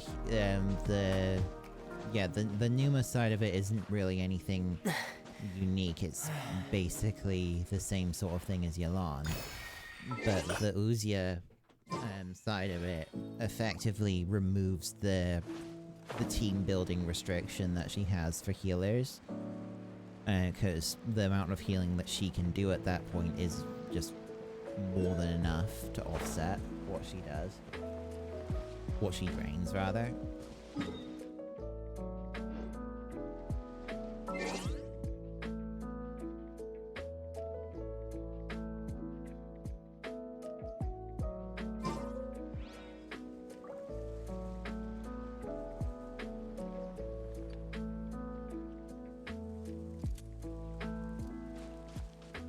Ayato is not a hypercarry.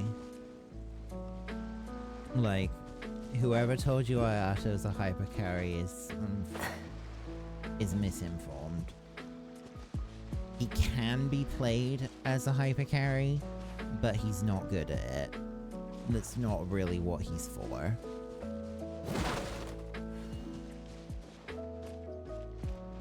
And really, in order for him to be effective as a hypercarry, he needs to have a lot of constellations. And I actually have Ayato. I've had him for ever since his initial run. Ayato is best function is, yes, he does damage, but he's not meant to be when you yes, he has boba in the sleeves. But anyway, yes, he does damage, but when you're talking about a hyper carry is a character who represents almost the entire damage of the team. And that's not what Ayato does. His best teams are the ones where he is, yeah, he's the on-field one, he's the one you're doing most of the attacking with, but he's actually, his function is more about enabling the reactions around the rest of the team. So one of his main teams is actually like the Bloom teams in Dendro. That tends to be where I use him the most, is in Hyper Bloom.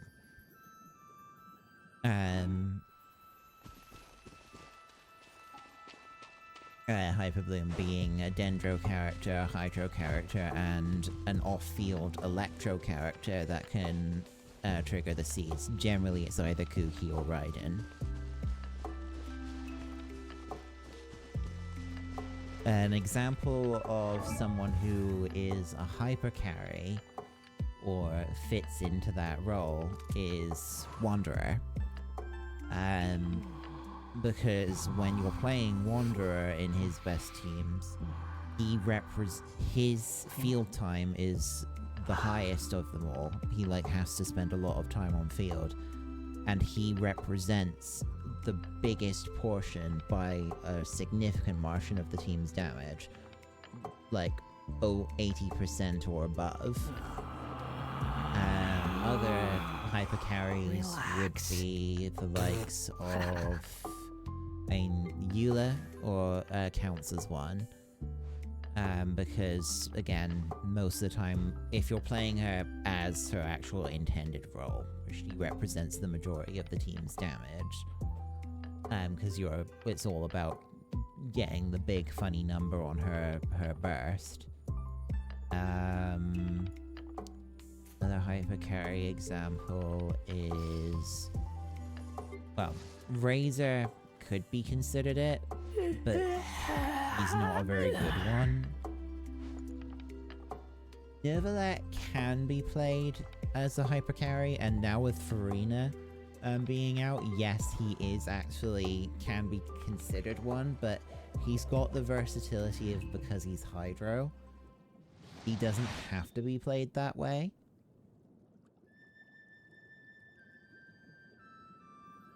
So basically, Novalet can be played as a hyper carry, or he can be played as a reaction driver who has good personal damage. Arataki Ito is also would be considered a hyper carry, because although in the Geo teams he represents, or he does have a support who does damage, he's still the one who tends to be doing the most. Retro Archive, here we go.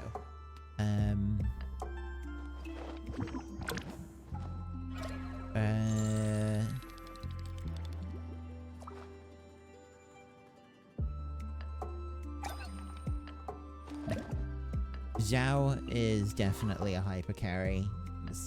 Selfish on fielder, loses his burst when he swaps off, and again represents the majority of his team's damage when he's being played in his intended way. The other unit that actually can fit as, or can be classed as a hyper carry, is Raiden. She has a team where she plays as a hyper carry, which is her, Kujo Sara, Kazuha, and Bennett. Noelle could be considered or can be built as one, but nowadays, especially with Farina's release, it's, I wouldn't really say it's hypercarry because you're playing it with well, if you're playing as Farina as the only Hydro unit, then it could be still. But if you're playing it as double Hydro, both Farina and the other Hydro unit, which is either Xingqiu or Yelan, are going to represent a pretty big portion of the damage as well.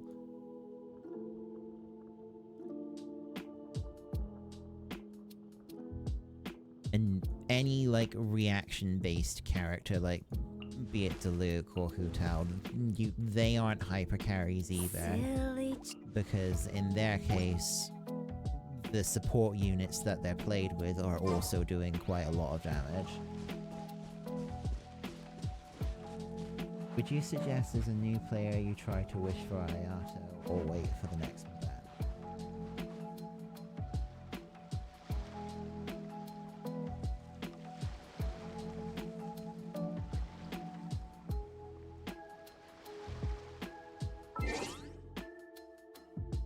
We haven't actually had what the next patch's banners are going to be yet. We just know that one of them is going to be Navia, because she was drip marketed. Keep in mind though that I'm not speaking about any leaks, because, you know.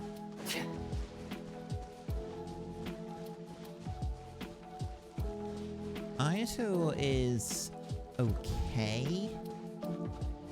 The problem is that there's a ton of overlap between him and Neuvillette in terms of, like, their role in a team. Like, a lot of overlap. Like, Neuvillette, the main, like, difference is that Ayato's AoE application is much broader than Neuvillette, so if all you need is, like, application over an AoE, Ayato can be a bit better there. But Neuvillette has more damage with his charge attacks. Very respectable Hydro application in teams that care about it. He can be played as a hyper carry, Ayato cannot. And he's more survivable because he can heal himself, and one of his best weapons is Prototype Amber, which is a weapon that heals the rest of the team as well. In fact, if I remember correctly, one of the teams that has been going around that's fairly popular, even as like a hyper carry team, is Neuvillette, Farina, Hida, and it's either, there's two different variants. There's like one where it's purely focused on the hydro damage, so it's like Kazuha and like Baiju. And the other one is double Prototype Amber, so Neuvillette on Amber and Nahida on Prototype Amber, which is enough healing then to offset Farina's HP drain. And then an Electro unit like Raiden or Kuki to trigger Hyper Blooms.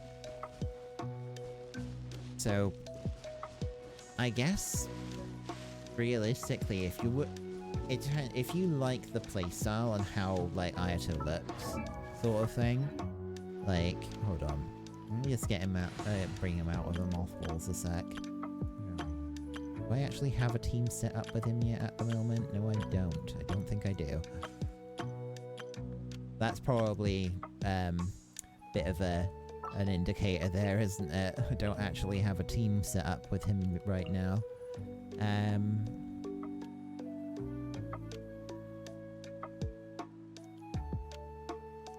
So, yeah,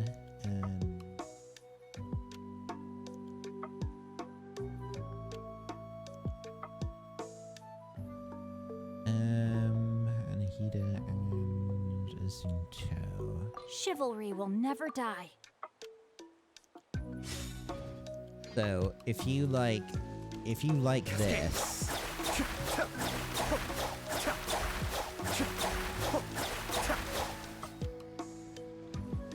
then yeah, he's not a bad unit.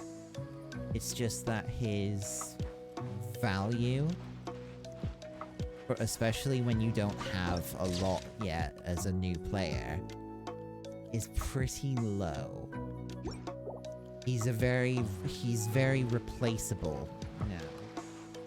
Before Neuvillette came out, his AoE and damage was quite and he was quite versatile as well. But Neuvillette has kind of overshadowed him in most things, unfortunately.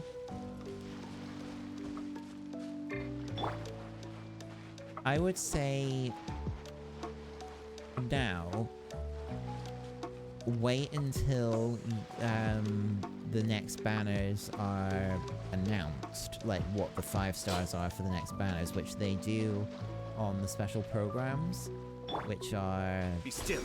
We would be expecting that... Wait, so we've just had this banner drop. So it's generally about when there's about 10 days left on the banner. So we'd be looking at... We'd probably be looking at around the 8th of December when the special program will get broadcast. Your voice sign out, yeah.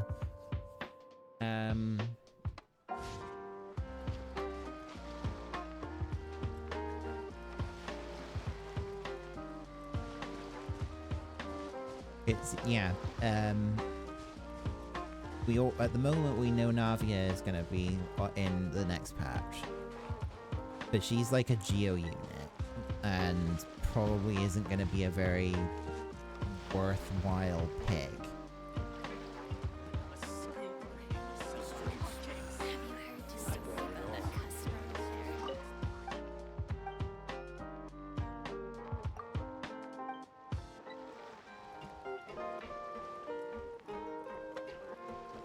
Doing fine with Feminine. You pulled a Oh, what claymore did you get? I mean, yeah, you're still very early in the game, so, like, you're not at a stage where,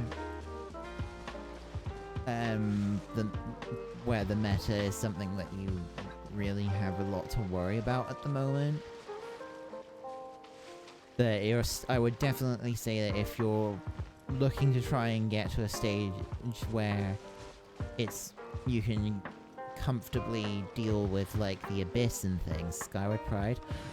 Yeah, actually that's a fairly decent weapon for Feminine. I mean, that is what I'm using on him right now. I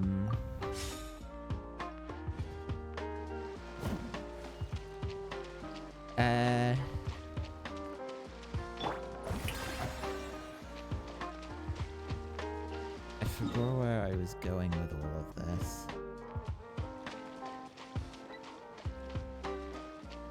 Yeah, if you're looking to try and make pull decisions off of characters that'll make it more easy for you to complete like the Abyss when you get around to it. Well, Ayato is an okay option. I wouldn't say he's worth going for from a meta standpoint anymore. There are just other units that are better picks than him now, and would be worth waiting for. Like, for example, if they next patch said that they were going to rerun Nahida, then I would say wait until Nahida comes out and get Nahida, because she's really, really strong. Okay.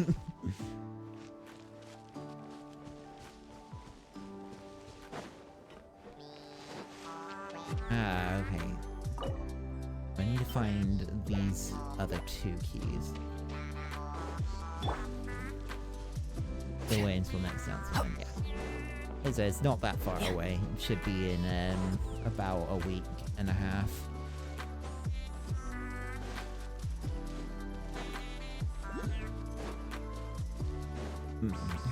Hoyo is nothing if not predictable with that sort of thing, so yeah.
Hold that pose! Shower me with threat! Odds revealed!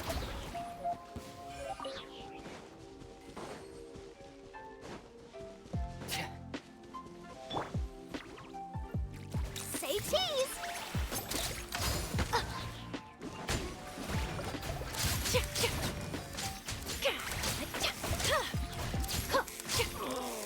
Such a pain.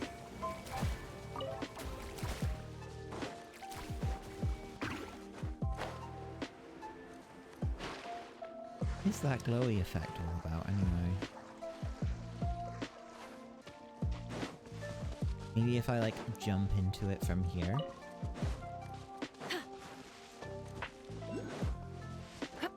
I'm sorry that I don't have like an actual lurk command, but I appreciate it all the same.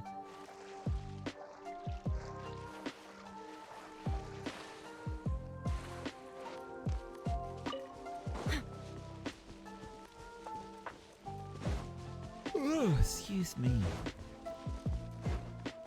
Smile! Want a taste of my hammer? Breaking news! By royal decree! Pick the wrong test subject. Getting here! Frost is coming! There! There's a lot of treasure here.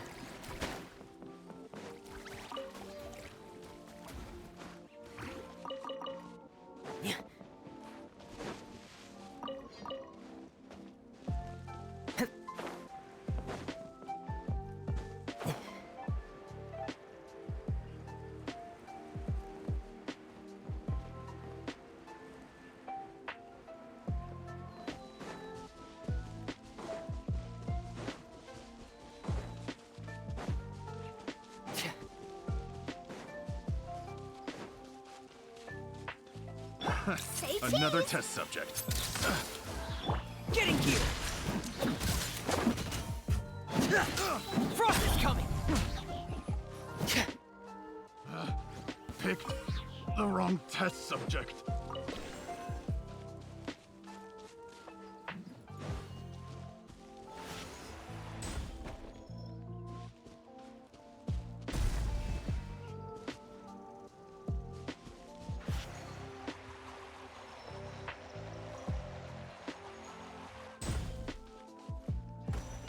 Ah, there we go. That's what it was all about.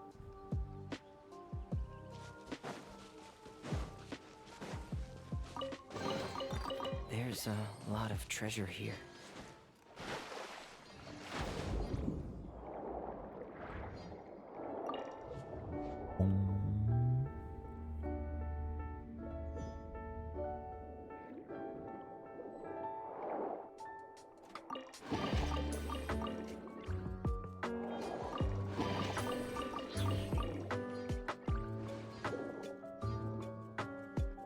Oh, I know where this is.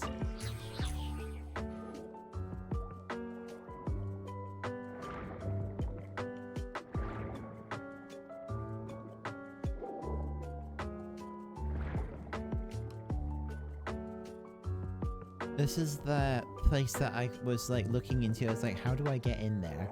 It's like, well, now I found out.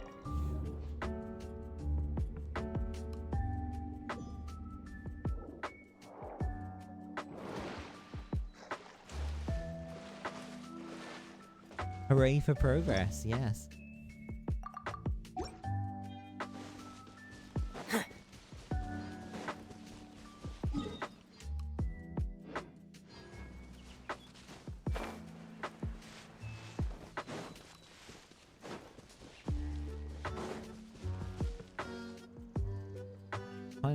Funny, I'm using this team when actually I could just use this one.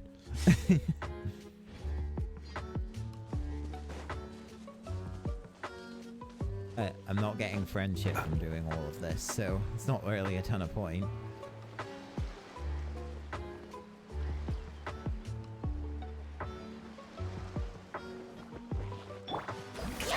Illusion shattered. A bitter pill to swallow. Still relaxing, yeah.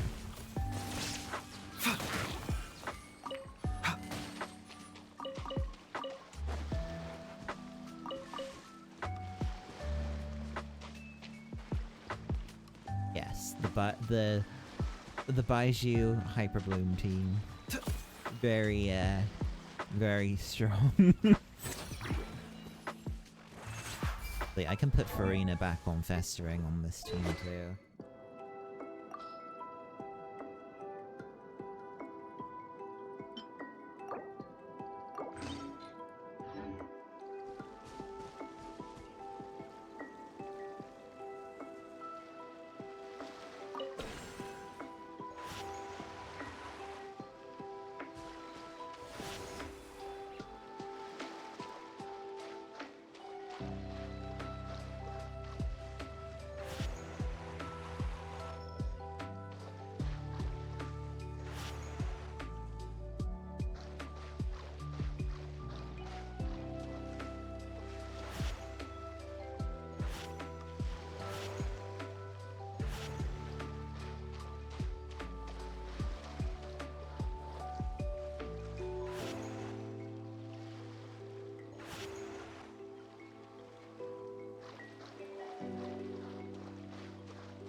Running around was for this? Shang Shang, behave.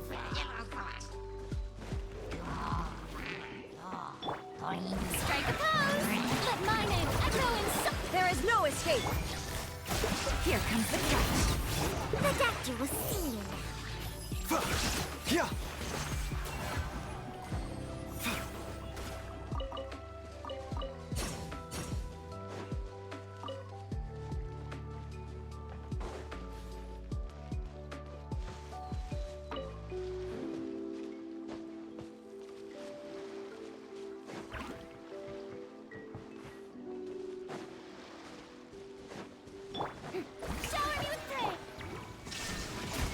Mind the side effects. I know some people really didn't like how Dendro changed things about the game, but I do.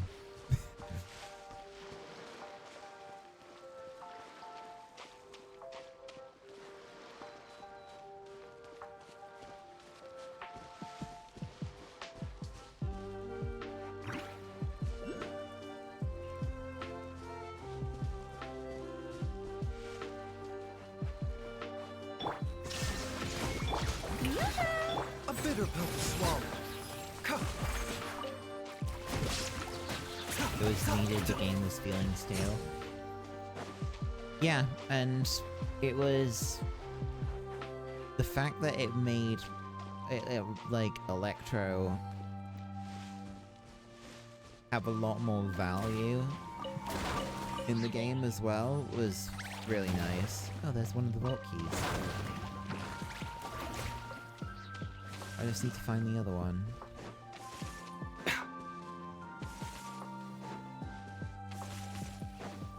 fucking whopper flower is like attacking me. I just went right past. Shine down!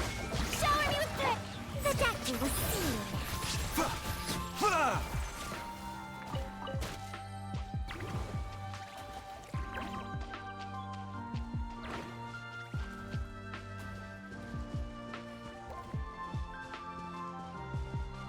I think that the whole like thing with Fontaine, where you have the Mind the HP side effects. based mechanics, has also been quite interesting.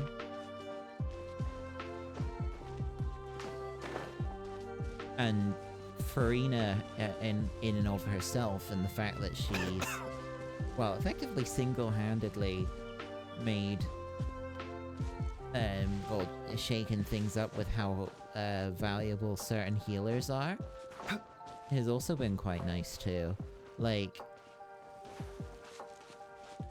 you know, like, there are teams now where Baiju is actually a much better pick over, like, Yao Yao.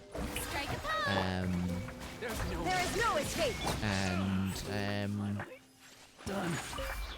healers like Jean have become more useful as well. Means about, yeah, exactly. Jean has actually got gained quite a lot of importance recently because she's one of the healers that can just press one button and full heal the team. And that kind of healer allows Farina to get the stacks on her passive basically instantaneously, which is really quite good.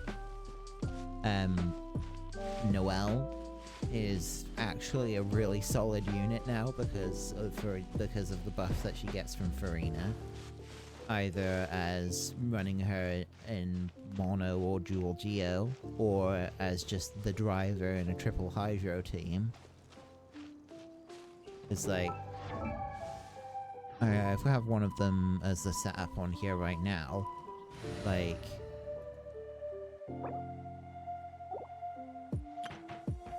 so this team is, I think I didn't use Yelan, I think I used Xingqiu instead for the defensive utility, but this team core was what I used to 36-star the Abyss this cycle. And if you swap out Goro and just run Yelan and Xingqiu, it's also really, really good. Noelle does need to be put on Favonius, I think, on that team in order for her to be able to actually use her burst. But the rest of the team, as far as I'm aware, like Xingqiu and Yelan, they don't have to use Favonius weapons, because there's just so much hydro energy being generated that they don't need it. And it's quite nice. It's apparently single target damage wise, it's really, really good. And to the point where even on floors where you generally would want AoE, the single target damage is so high that get away with not having much AoE. Of course, this on floor 12, this Abyss, there's like multiple floors that have Pyro Abyss Lectors, which have really tanky Pyro shields. So yeah, like a lot of Hydro app from that team is quite useful actually.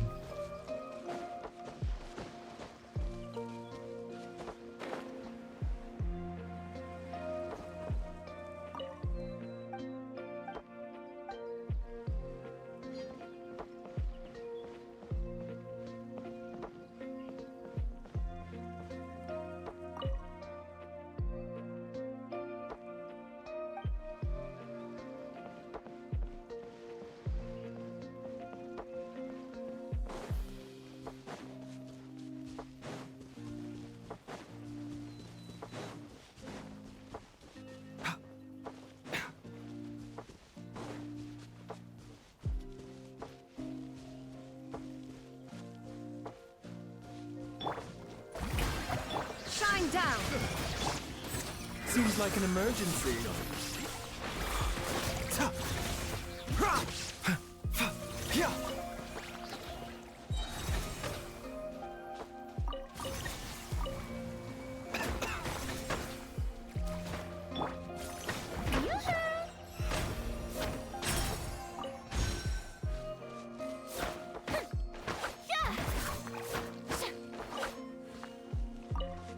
I will say though that it is kind of disappointing that Farina and well, especially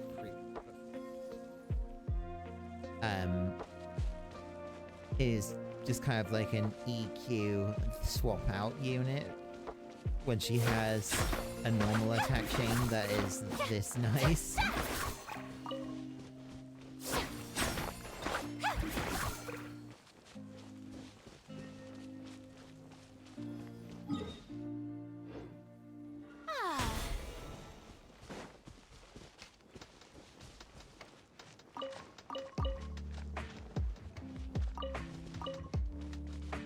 Aren't all Archons off-field units, though?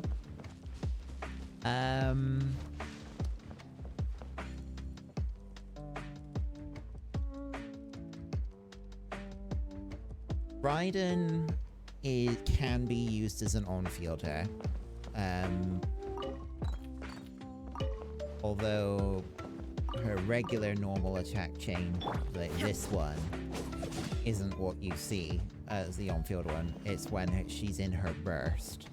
So you generally only see the burst normal attacks rather than the spear ones. As I said, she can be played in a hyper carry team, and it's very strong. So Raiden is, and even without constellations on her, Raiden does still see some use as an on-fielder, like with the Raiden National or Rational teams. Or even just Raiden, Fischl, Kazuha, Bennett, that sort of thing. In fact, I think she actually can be used as a hyper carry even with a Farina team now. So at C0, across all of the Archons, yeah, Raiden is the only one that can be used as an on-fielder.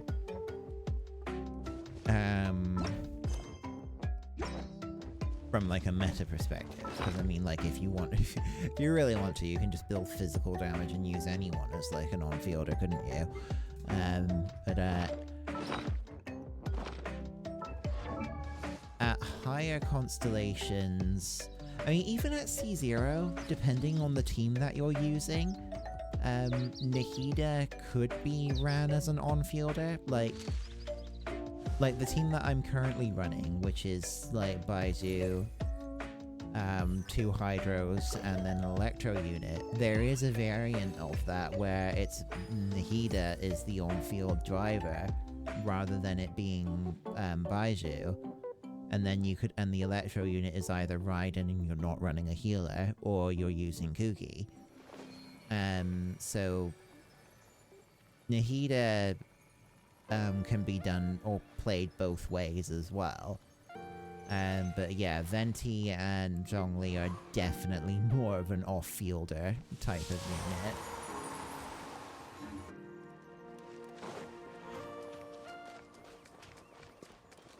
unit. So, Raiden is a bit of an oddball one because of the fact that she's got that. Her E skill is just so good for triggering hyper blooms that a lot of people just run her as an off-fielder E-bot for triggering those. I do still have her set up for running as a hyper carry when I want to. And I do still use that team from time to time in the Abyss. Illusion shattered! A bitter pill to swallow.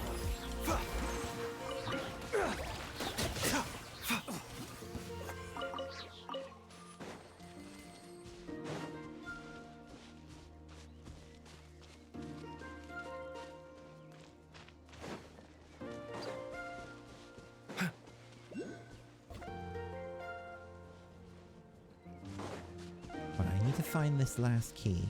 I didn't actually. I hope I haven't accidentally already found it and I'm just like wandering around like a lemon.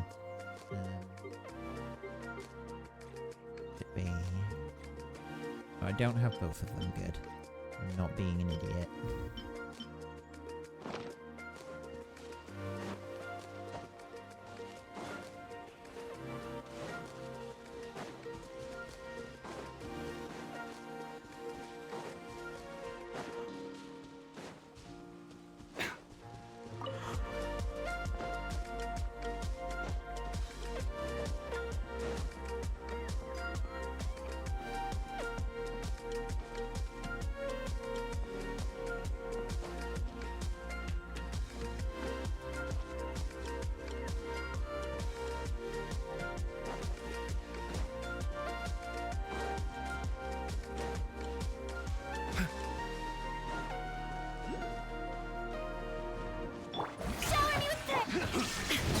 Mind the side effects.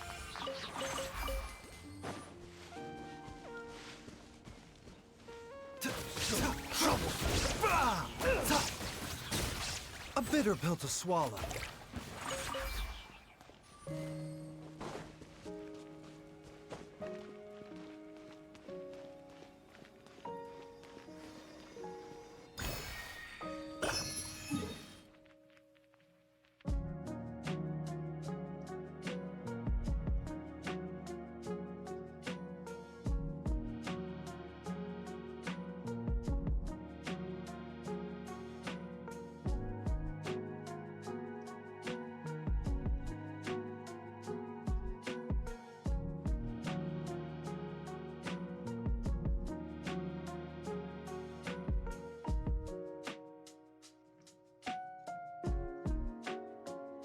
Just checking something real quick.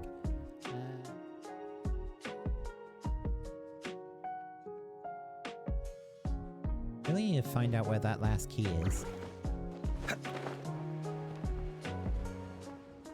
Should be it's like somewhere nearby the area.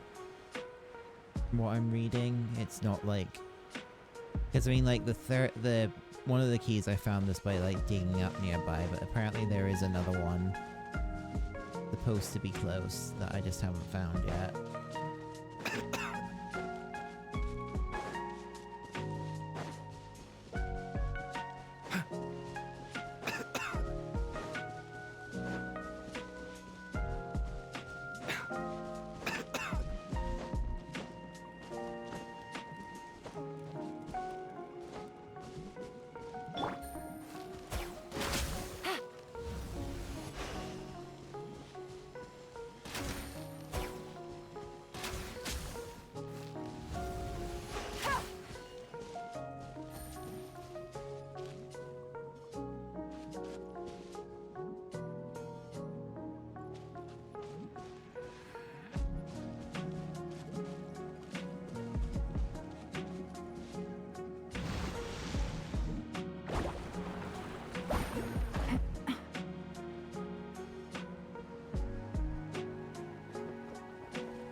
Wait, Baiju coughs all the time?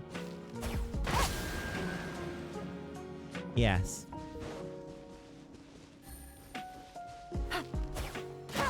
Hey, Ordinary, how you doing? Take it easy.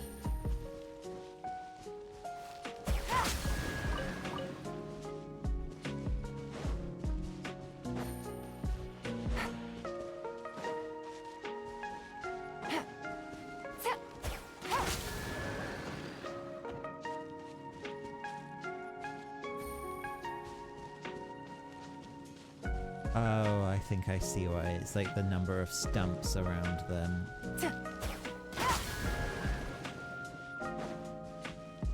Take it easy.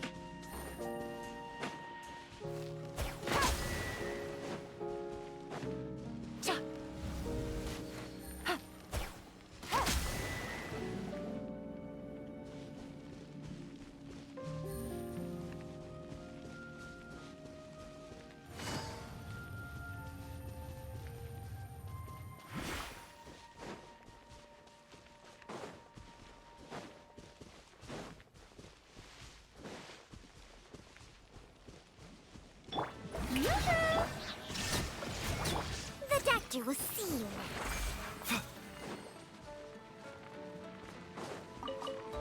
Just woke up from a nap? Oh, fair enough. Oh yeah, there is another team that I hadn't mentioned earlier that is also, like, really good.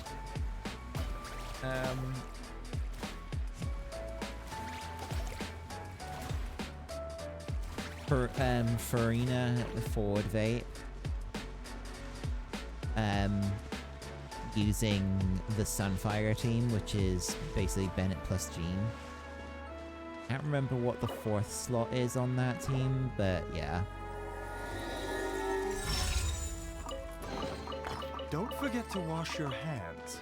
Goodness knows where these things have been.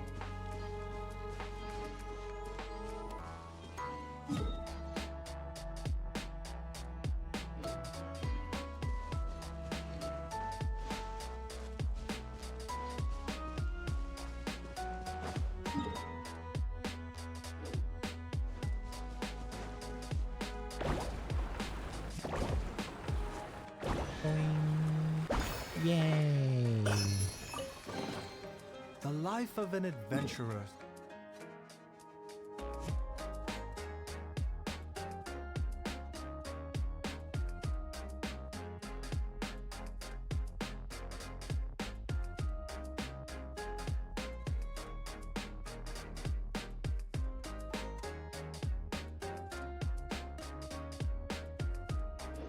Certainly isn't easy.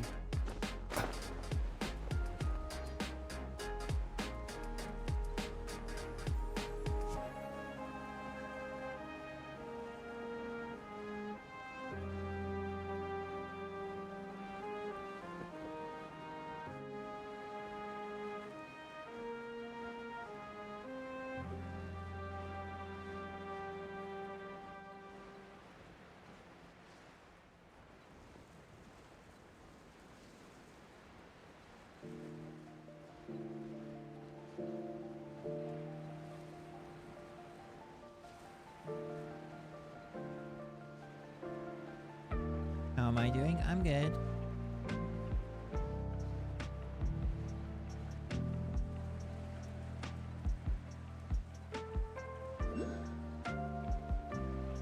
Just trying to find where this other, like, chest is.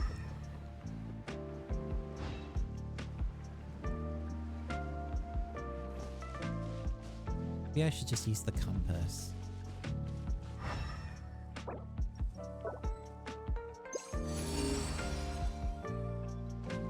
Of course, it's gonna point me to the freaking inside of the vault, isn't it?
Don't forget to wash your hands. Goodness knows where these things have been. Shower me with... Shine down! Taking a turn for the better.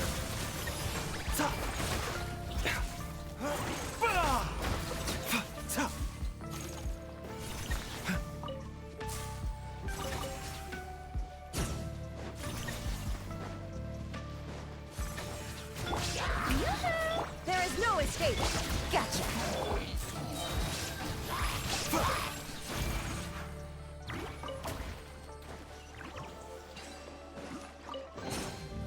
What? So all that running around was for this? Shang Shang, behave.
Don't forget to wash your hands. Goodness knows where these things have been.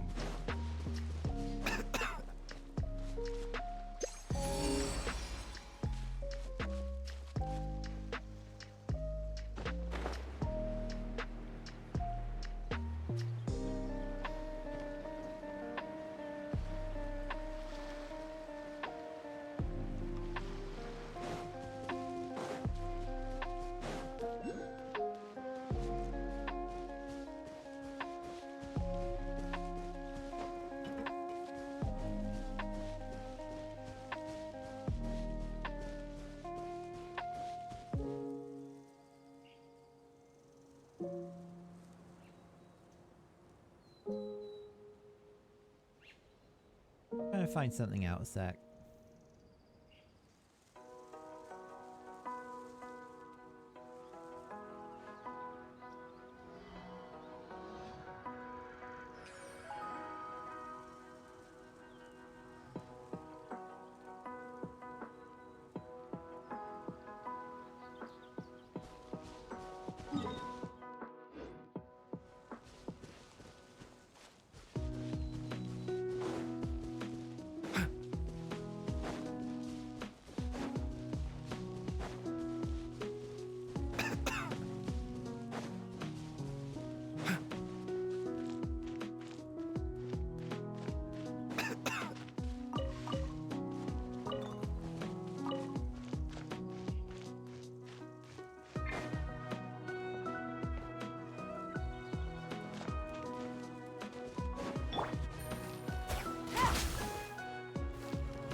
Hey Fizz, how you doing?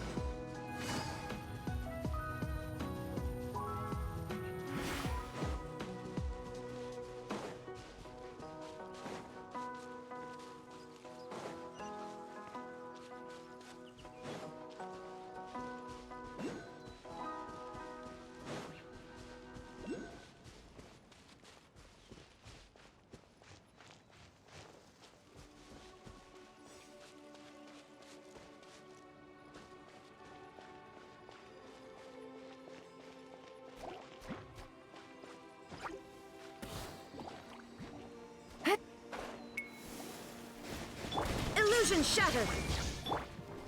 Strike a pose!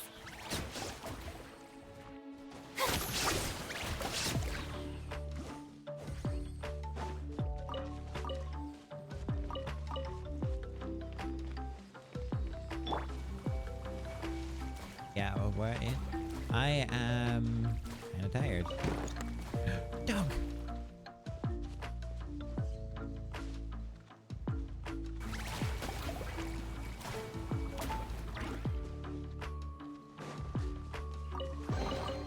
The life of an adventurer certainly isn't easy.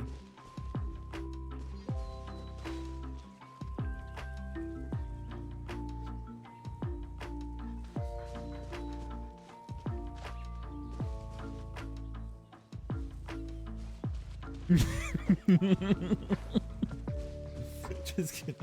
I can't pet the good boy. The game doesn't let me pet the good boy. I'm annoyed. I'm not gonna let that guy out. Just look, I just looked at him and then walked away. Mind the side effects.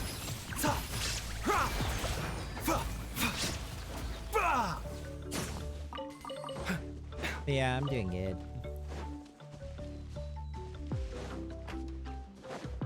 Oof. Oh, he's not going anywhere. Let's do this thing! Oh.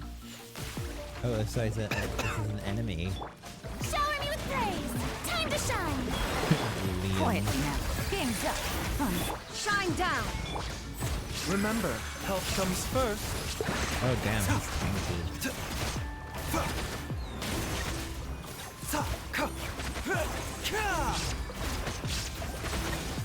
A bitter pill to swallow. Yoo-hoo! Let my name echo in song. Gotcha. Here comes the catch. Illusion shattered. Taking a turn for the better.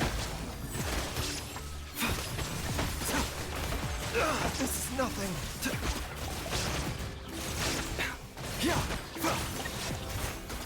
Protect you with seal. Achievement obtained, Liam. Okay.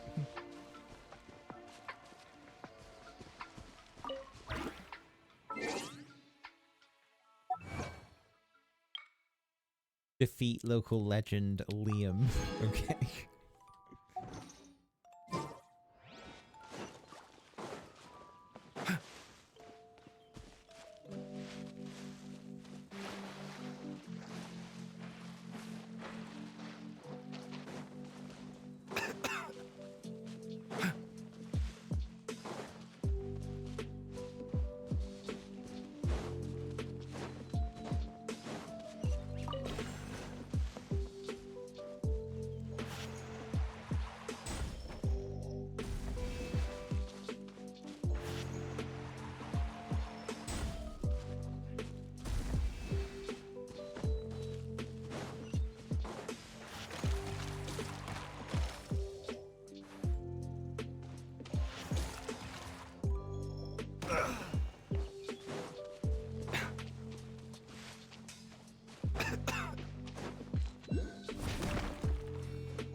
I was like supposed to shoot it through both gateways or something. It's just not marked like that.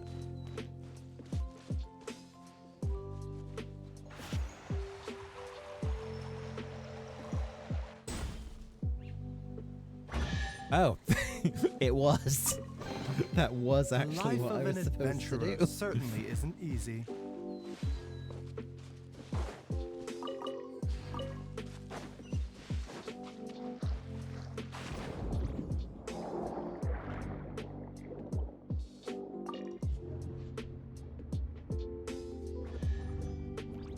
Oh.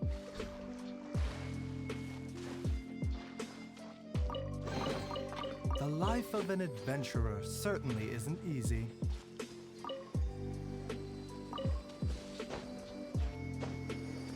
Oh.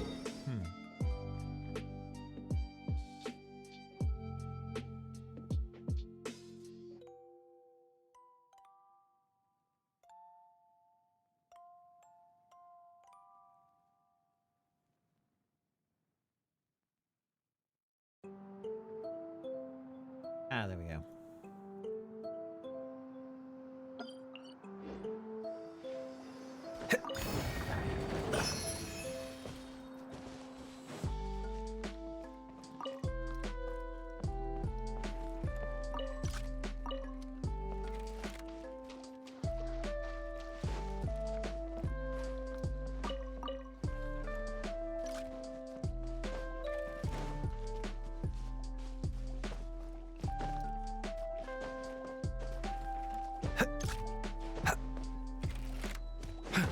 mind the side effects. Shower me with praise! The hunter becomes the hunted.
It says on the wall, but what wall?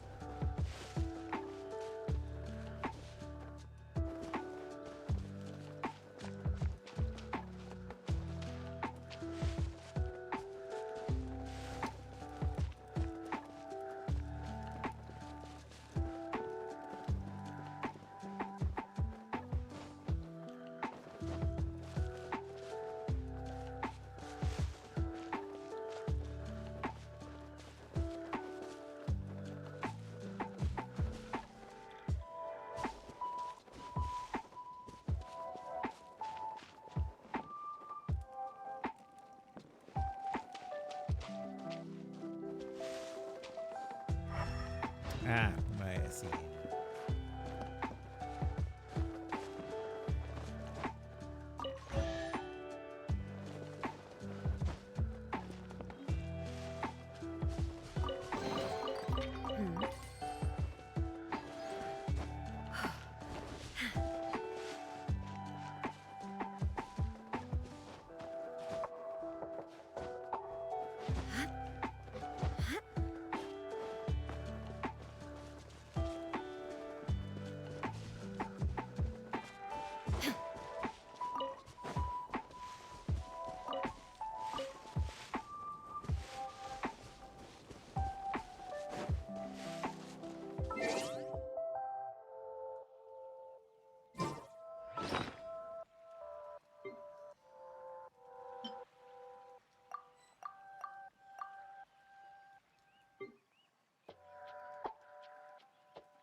Oh.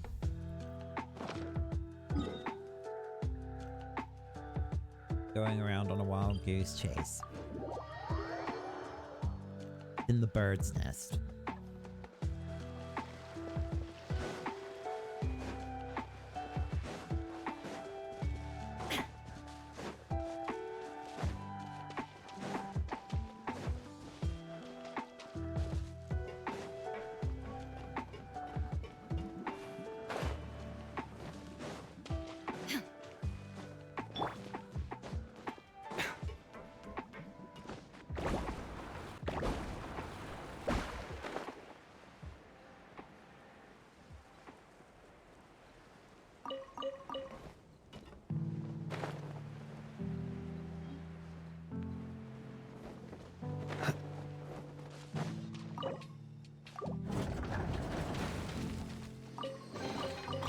Don't forget to wash your hands.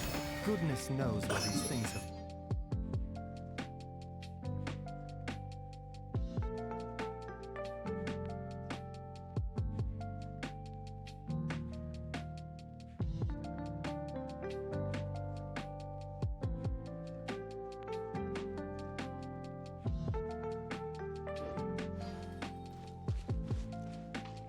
Alright, looking at the time that it is, I should probably call it here.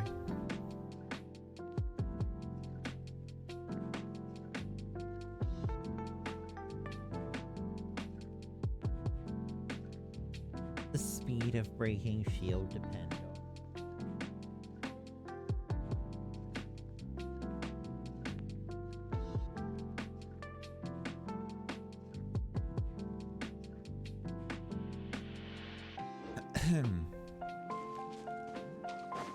So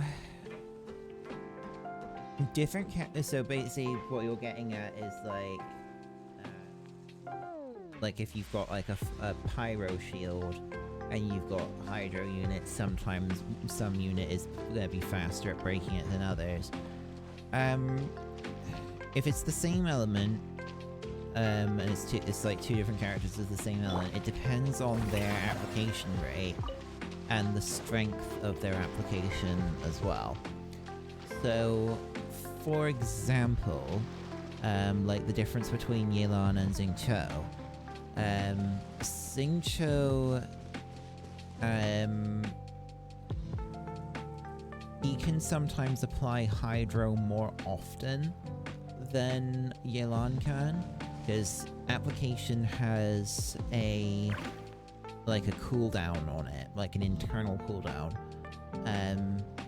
Sometimes it's time-based, and other times it is dependent on how many hits the character does. Because Xingqiu, especially at higher constellations, has more hydro hits, he meets the cooldown, the hit rule for the cooldown requirement more often than Yelan does. Why is Farina fastest between them? Farina has... well, she both is and isn't. Her hydro application is variable.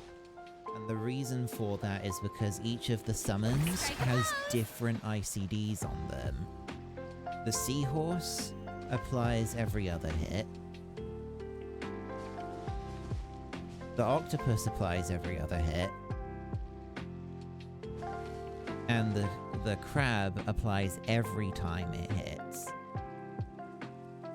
But the seahorse and the octopus have different rates at which they attack. So Farina's hydro application can vary depending on at what point they are hitting. You could end up in a situation where she applies hydro 3 times rapidly because all 3 of them are off of their cooldown and hit at about the same time. But there are going to be other times where she isn't applying as quickly because, well, the first 2 are on their cooldown and the crab hasn't attacked yet. Whereas Xingqiu and Yelan, because their attacks are based off of normal attacks and they will always apply hydro at least once every time their ultimates are triggered, their application is more consistent. But in the case of like a pyro shield, Farina could break the shield much more quickly if all of her summons attack the shield at the same time and they are all off of their cooldown for their application. Why is Kokomi slow? Because Kokomi's application is only applied by the jellyfish, and the jellyfish doesn't apply it or doesn't activate as quickly as everyone else's abilities do. And any other application that Kokomi gets from her normal attacks is subject to the internal cooldown, which is either 2.5 seconds or every 3 hits.